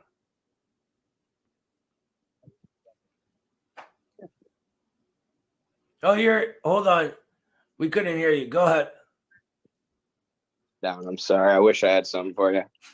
No, that's all right, brother. So we could stay on this all night, and let's talk about this after class. For now, I want to get back to some of Stalin's conclusions in this section, because one of my favorite quotes of all time is from this section, and I didn't want to miss it. I use this everywhere all the time. Stalin says everything depends on the conditions, time, and place. And this can be applied to anything we're ever thinking about as far as doing our own Marxist analysis. Everything depends on the conditions, time, and place. It's clear that without a historical approach to social phenomena, the existence and development of the science of history is impossible. For only such an approach saves the science of history from becoming a jumble of accidents and an agglomeration of most absurd mistakes. Or what's our favorite quote from Foster, right? An absurd confusion of arbitrary random dates and names, or names and dates. I'm sure I butchered that. But yeah, that's what he's saying. If we don't have this historical approach to social phenomenon, then you can't have a science of history. You just have this limited bourgeois view where you're memorizing things and not understanding actual relationships between things. Further, if the world is in a constant state of movement and development, which it is, if the dying away of the old and the upgrowth of the new is a law of development, which it is, then it is clear that there can be no immutable social systems, no eternal principles of private property and exploitation, no eternal ideas of the subjugation of the peasant to the landlord or of the worker to the capitalist. Hence, the capitalist system can be replaced by the socialist system, just as at one time the feudal system was replaced by the capitalist system. Go ahead, Eddie. Sorry, I hate to distract from what you were saying or be off topic, but I got to head out. So I got to go work. But thank you, everyone, for being here. And I did want to say I was talking to an organizer on the phone for like 3 hours yesterday, and he said when he was in Nicaragua and the Dominican Republic, the communists there said, what the American communists do wrong is they just start a bunch of different political parties that think they're going to be the vanguard party without taking the time to really sit down and study Marxism. And what needs to be done to form a vanguard is you just need to get a group of people and have them study the crap out of Marxism for like 3 years and then go into the workforce and into the communities and teach, workers, educate workers with the science of Marxism. So that made me think of the classes that we're doing and all of you learning Marxism right now. I just think this is like the most important thing that we can be doing. And I'm really proud that we have such a great group of people learning together. And I'm learning things myself along with you. So it's awesome. So I'll see y'all later and thank you for being here. See you later, brother. Thank you very, very much for coming. Yeah, Eddie. We always love when Eddie comes with us here. So let's get back to this because I don't want to lose my mojo here. Hence, the capitalist system can be replaced by the socialist system, right? Just as at one time the feudal system was replaced by the capitalist system. Hence, we must not base our orientation on the strata of society which are no longer developing, even though they at present constitute the predominant force, but on those strata which are developing and have a future before them, even though they at present do not constitute the predominant force. In our society, that is the remnant of the proletariat and the re-proletariat. In the 80s of the past century, in the period of the struggle between the Marxists and the Narodniks, which were it basically means peopleists, they were a peasant organization. The proletariat in Russia constituted an insignificant minority of the population, whereas the individual peasants constituted the vast majority of the population. But the proletariat was developing as a class, whereas the peasantry as a class was disintegrating. And just because the proletariat was developing as a class, the Marxists based their orientation on the proletariat. And they were not mistaken, for as we know, the proletariat subsequently grew from an insignificant force into a first-rate historical and political force. I'm going to repeat this important sentence here. Just because the proletariat was developing as a class, the Marxists based their orientation on the proletariat. Because the proletariat was developing as a class, the Marxists based their orientation on the proletariat. One more time. Because the proletariat was developing as a class, the Marxists based their orientation on the proletariat. One more time. Just because the proletariat was developing as a class, the Marxists based their orientation on the proletariat. Why do the Marxists base their orientation on the proletariat? Because it was developing as a class, right? There we go. Hence, in order to not err in policy, one must look forward, not backward. Find what is developing and what that undevelops, right? Further, if the passing of slow quantitative changes into rapid and abrupt qualitative changes is a law of development, which it is, then it is clear that revolutions made by oppressed classes are a quite natural and inevitable phenomenon. Hence, the transition from capitalism to socialism and the liberation of the working class from the yoke of capitalism cannot be affected by slow changes, by reforms, but only by a qualitative change of the capitalist system, by revolution. Hence, the transition from capitalism to socialism and the liberation of the working class from the yoke of capitalism cannot be affected by slow changes, by reforms, but only by a qualitative change of the capitalist system, by revolution. A qualitative change is a revolution, right? We can only transition to socialism through revolution, through a full change from the earlier stage to the higher, piling reforms on top of each other, as we've been learning all night, doesn't work, right? Anyway, hence, in order to err not err in policy, one must be a revolutionary, not a reformist. Further, if development proceeds by the way of disclosure of internal contradictions, by way of collisions between opposite forces on the basis of these contradictions, and so as to overcome these contradictions, then it is clear that the class struggle of the proletariat is a natural and inevitable phenomenon. Hence, we must not cover up the contradictions of the capitalist system or preach class collaborationism and say, but these bourgeoisie are the lesser evil, right? We must instead disclose and unravel them. We must not try to check the class struggle, but carry it to its conclusion. Hence, in order not to err in policy, one must pursue an uncompromising proletarian, not middle class policy, not a reformist policy of somehow the harmony of interests of the proletariat and bourgeoisie, not a compromiser's policy of the growing of capitalism into socialism, or saying that, our enemy is the right. Our enemy is the capitalist class, right? That is the Marxist dialectical method when applied to social life, to the history of society. As to philosophical materialism, we'll get to that in a minute. And we might actually leave that for next week because we've gone on for 2 hours already here. But we might be able to get through it quickly. I want to instead go to an important part that Stalin doesn't get to here, that is necessary to not make a few mistakes of stagism, of thinking we just go slave systems, feudalism, capitalism, socialism, right?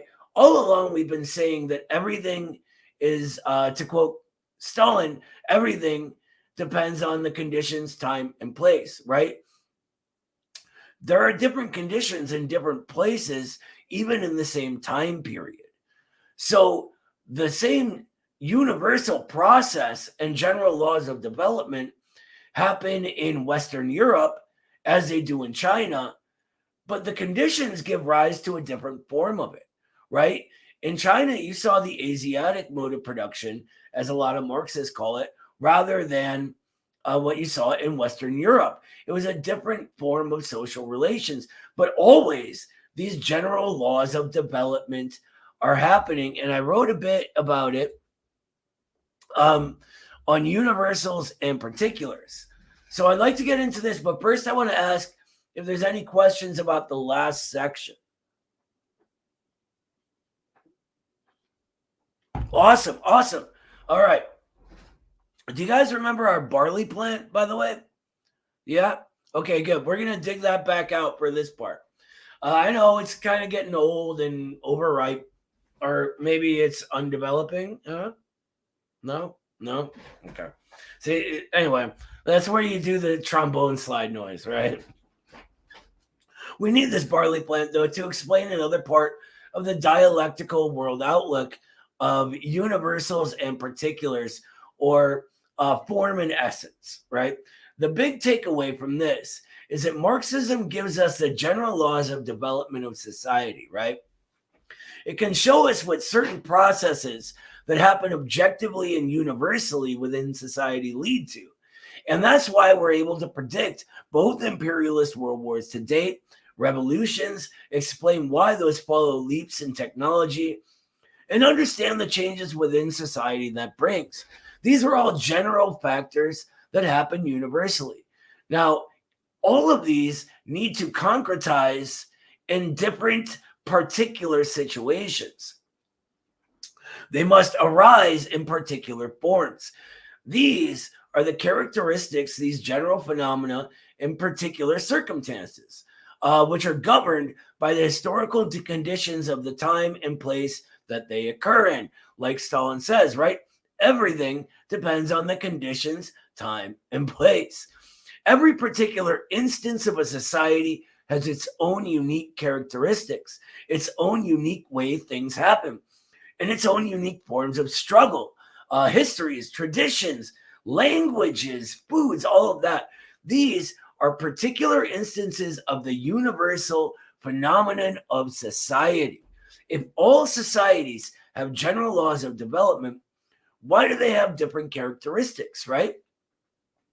Our understanding of universal in particular, of the concrete form a thing arises in, and its essential content and essence explains it. For example, there's two different people in different houses making pizzas. And you may remember this from a prior class. I used a form of this, right? One house is vegetarian because maybe they haven't heard how delicious pepperoni is, or maybe they like animals or think it's morally just, whatever. They're made up vegetarians. They don't need a reason, right? The other one is not, though. They're not vegetarians. The material conditions that the pizzas arise in are connected to the concrete form the pizzas will take when they're done developing. And so our vegetarian pizza maker stretches the dough and puts on the sauce and cheese and then puts peppers and onions on his pizza. The universal essential content that makes this food pizza is all there, right? And the conditions that lead to this particular pizza arising as a peppers and onions pizza have conditioned its characteristics as this particular pizza. Now, our other pizza maker is a meat lover, right? She has an entire fridge full of pepperoni, salami, bacon, sausage, all that stuff. And so these conditions determine the concrete form her pizza arises in. There's a joke about dough arising somewhere in there. I'm just really not smart enough to pick it out. Only limited to dad jokes. I apologize. She goes through the same general process, though, of pizza making, right?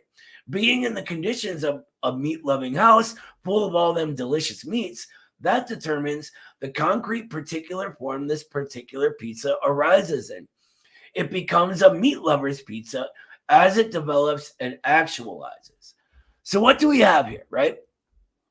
We have two particular instances of the universal pizza arising in two different contexts, right? Each particular conditioned and formed by the concrete material conditions that go into its creation and realization in the real world. And also, being vegetarian and loving meat are part of those conditions. And that's cool. The same thing applies to everything, though, right? Class struggle included. Let's move back to that barley plant. We saw in the previous section that it has a cycle of development and undevelopment, right? We were talking about qualitative, quantitative change. In order to understand what this barley plant is, we must understand it in its motion and its interconnection with other things. But there is one more way we must view this plant that we stole from Engels if we want to get the entire scope of it. And that is as one particular type of barley plant that over the years and decades and centuries has developed new traits and characteristics because of the specific conditions it's in. There are, after all, many different kinds of barley plants that developed differently over time because they were in different types of environments. It has to be said that Darwin in the natural sciences really dealt a blow to the old view of things with his work in that area, right? But like all things, Darwin's work was a product of his time, place, and conditions, right? And therefore not all encompassing, but part of a real history in scientific thinking taking place. Now, Marxism adds a missing detail to the Darwinian view. Well, really, it adds a few, but one basic detail that we're covering in this class. In Darwin, the barley plant that we stole from Engels was acted upon by its environment, changed, right? It adapted to suit its environment, just as other barley plants in other environments adapted to their unique conditions. Yes, our plant is now representative of an entire species of plants. It's not even a real plant. I made it up to help demonstrate dialectics. Stop thinking about it in terms of no, it can't change. We know that everything changes, right? Anyway, Marxism adds that this relationship goes both ways. Interpenetration. Not only did the environments change the characteristics that make up what that particular barley plant is, but the barley plant also changed those environments. The composition of the soil, remember? The amount of area covered by barley plants.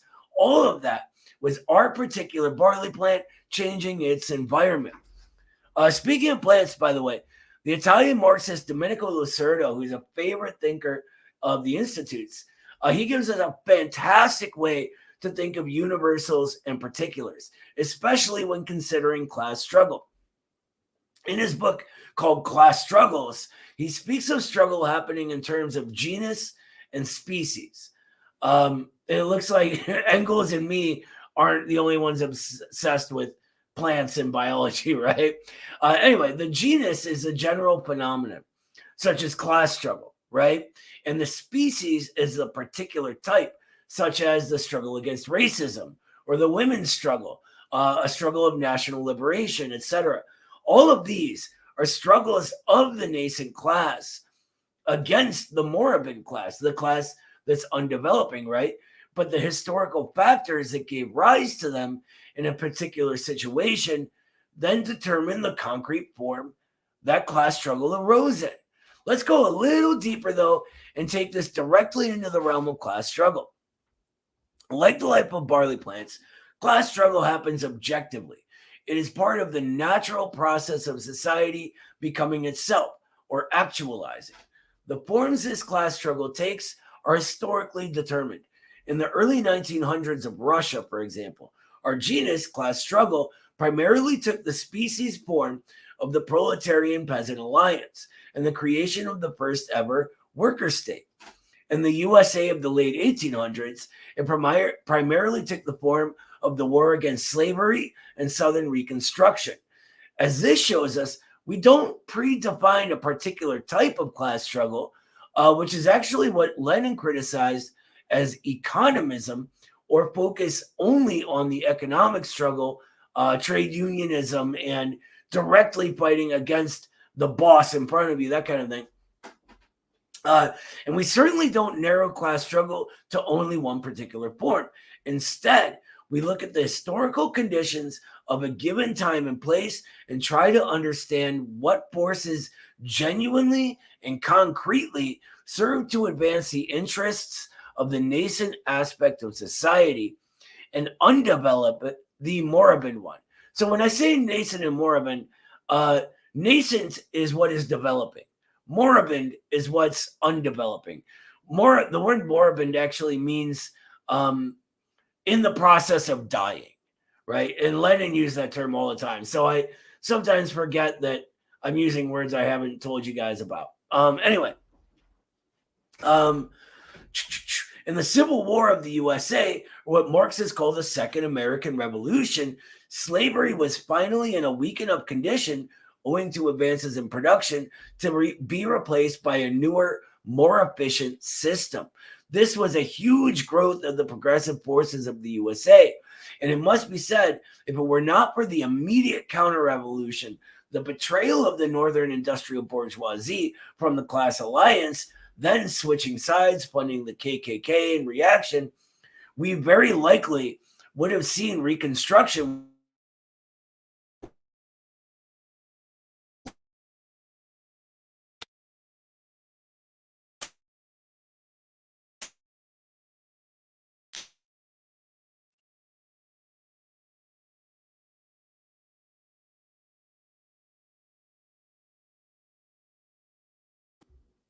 I am so sorry about that. As we see here, let me start a bit over. So we see here when we apply the universal. Hey, your mic's out. We're not hearing you. Give me 1 second, Oh, yeah. everybody. I'm so sorry. I didn't know if it was just on my end. I was about to say something. All right. Can everybody hear me?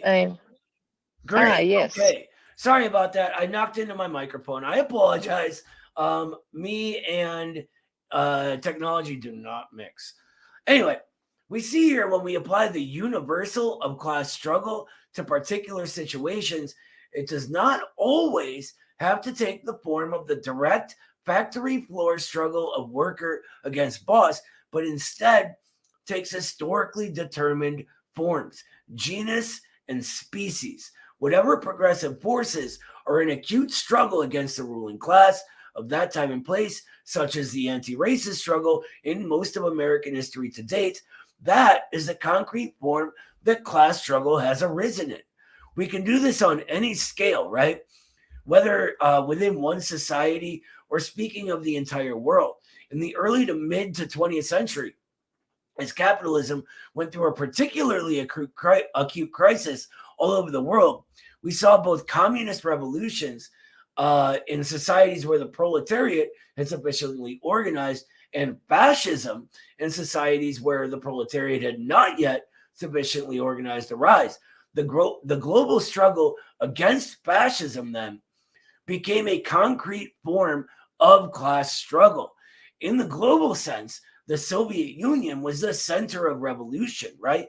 The proletarian class and socialism at the time, and its defense against the forces of reaction, waging a war of extermination, by the way, in defense of class power, the necessity of the bourgeois system leading to imperialist expansion, and all that entailed.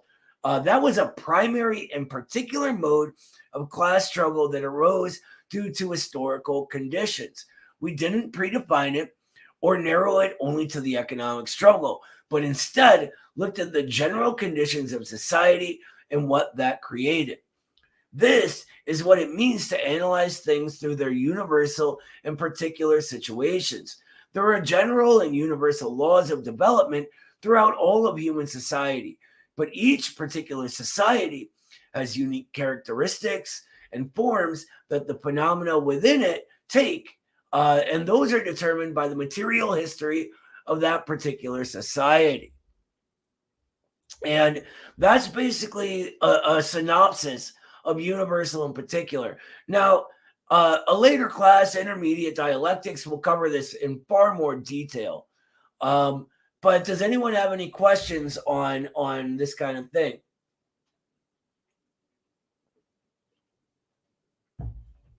Awesome. That's really, really good. This is hold up. I got a raised hand. Oh, I'm sorry. Go ahead, brother. I was just gonna ask, or I guess it's kind of a question comment thing. When Stalin was talking about, or I guess when you were talking about, I just realized, I don't know which one of you two would have said that, that there's like a universal and there's a particular. Would it be relative to how a lot of like the early civilizations were like wildly different in their like culture and like language and stuff. But they were still all like reacting to like the same general environments. Like they were all based around rivers, and like they needed the rivers to survive. So like even though they had different like different things that they had to deal with, like different predators or something like that, they still had to deal with the same like core things, like finding water, shelter, and food. There you go. And the way they went about that was based on their particular situation, right? So if you're near all these rivers, you're going to develop fishing.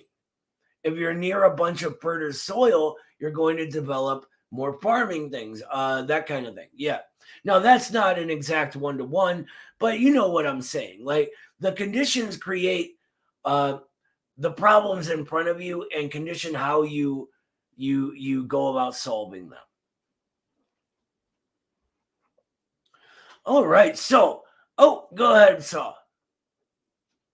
I was just going to point out a particular condition of the United States, and sometimes why I think that a lot of we have this problem understanding where imperialism is in the United States is that a unique condition we have is that, like Lenin said in a letter to the American workers, that the United States was geographically the most safest country out of all the countries because it's surrounded by waters, you know, and it's like it doesn't share a lot of land borders with anything, and so. Like this sort of like physical condition might be why, and also maybe being a part of the Anglosphere or the Anglophonic world where there's been less Marxist revolutions in places like England or Australia, that this might be why we also in the United States we have a hard understanding of what imperialism is because we don't. Whereas Russia is like constantly throughout its history has been invaded from the east and the west, and it understands its own history in that sort of sense. You know, everybody had, you know, like or in Vietnam, their grandparents remember getting invaded. You know, they remember what that felt like, and we didn't. It was over here. It was our government was doing it, but everybody here was just trapped off with our government by the two oceans and stuff. You know. Very, very good thing to add, brother. Thank you for that. So we're bumping up against 2.5 hours right now. I'd really love to go a lot longer, but my son has a couple activities tonight. So I'm going to have to keep this one a little shorter. We're going to pick up next Tuesday, though, on section 2, which is Marxist philosophical materialism. This is a really, really good one. And I'm so excited to get to this. Does anyone have any questions before we wrap up for the night? Ed, go ahead, brother. We get together next Wednesday, 4th of July. Thank you for reminding us. Yeah. And I wish everybody a happy 4th of July. I hope you're safe and don't act like me in my early 20s shooting, Roman candles at each other. Yeah. But we'll be meeting the day after, Wednesday, same time, 5 p.m. Eastern Daylight Savings Time. Emily, were you next or was Debbie next? It was one of the two of you. Okay, go ahead, Emily. I don't know. I was just going to say I absolutely loved these readings. I loved the discussion. And Noah, I totally love the genus species analogy. That comes from, I don't know. Oh, do I have it right here? I do. That comes from this book, Class Struggle by Domenico Lacerdo. And the way he goes into it is fantastic. But yeah, it's a really good way to begin learning universal in particular, right?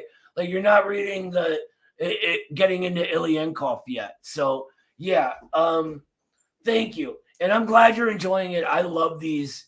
This text especially is foundational. And when people really don't have time to read, if they ask for one text, I give them this one. It's simplified. It was part of the short course, right? And during this era of the Soviet Union, this came out in 1938. Stalin was, whoa, I just threw my pen. Stalin was noticing a problem in the party. And that problem was that people were not educated enough on Marxism, right? And his solution was an intensive education program for every single party official that they would have to basically go to Marxism school, right? What we're doing here, and take tests and, excuse me, earn their positions by understanding the way society works. Now, there was a lot of pressure against him in that regard politically, and he ended up losing out in that struggle. The short course was what he sort of pushed through regardless, right? So it was almost a retreat, but it is still amazing. And it gives people a fantastic baseline. It's simple, it's easy to pick up right away, and it gels with what you're already thinking. It was designed to bring you from where you are into Marxism and begin everything. That's why it's my favorite thing to begin with. Go ahead, Debbie. So just a couple of just organizational things. So when I came in today, someone was in the middle of asking a question, and just by the times you've said, like 2.5 hours, I think I might have come in about an hour after what I thought was the start time. So can I just double check what is the actual start time and in what time zone? 5:00 p.m. Eastern, I guess daylight savings now, but 5:00 p.m. Eastern. That's when the class meets. We go live because we are streaming this live for the internet so they can learn along with us. We go live a few minutes after 5. Okay, cool. Sorry, because I'm in Australia, so it's like really early the next morning for me. Okay. Well, good morning to somewhat you. early. Good morning. Cool. Thank you. I'm a morning guy myself. I actually wake up around 4 every day. Oh, go ahead. No, you were saying these are being streamed, but they're not being recorded. Is that correct?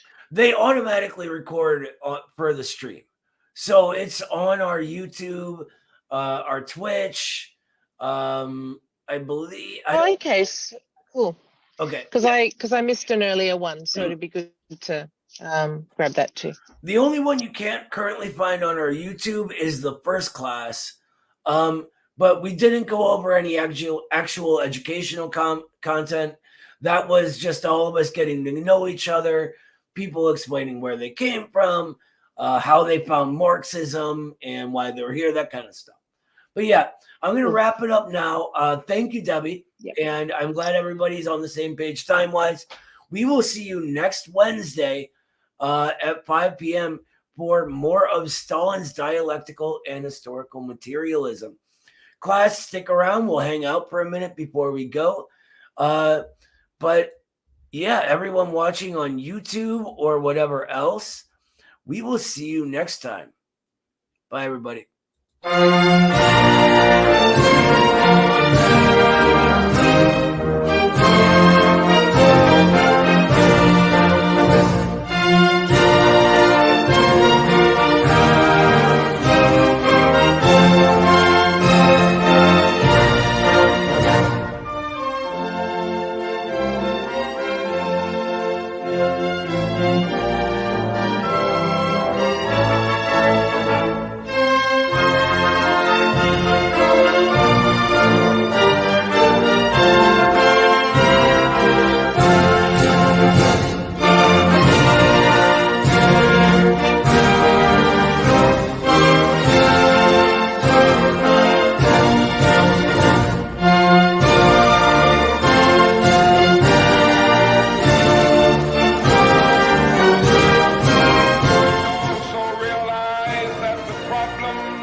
Without a radical redistribution of political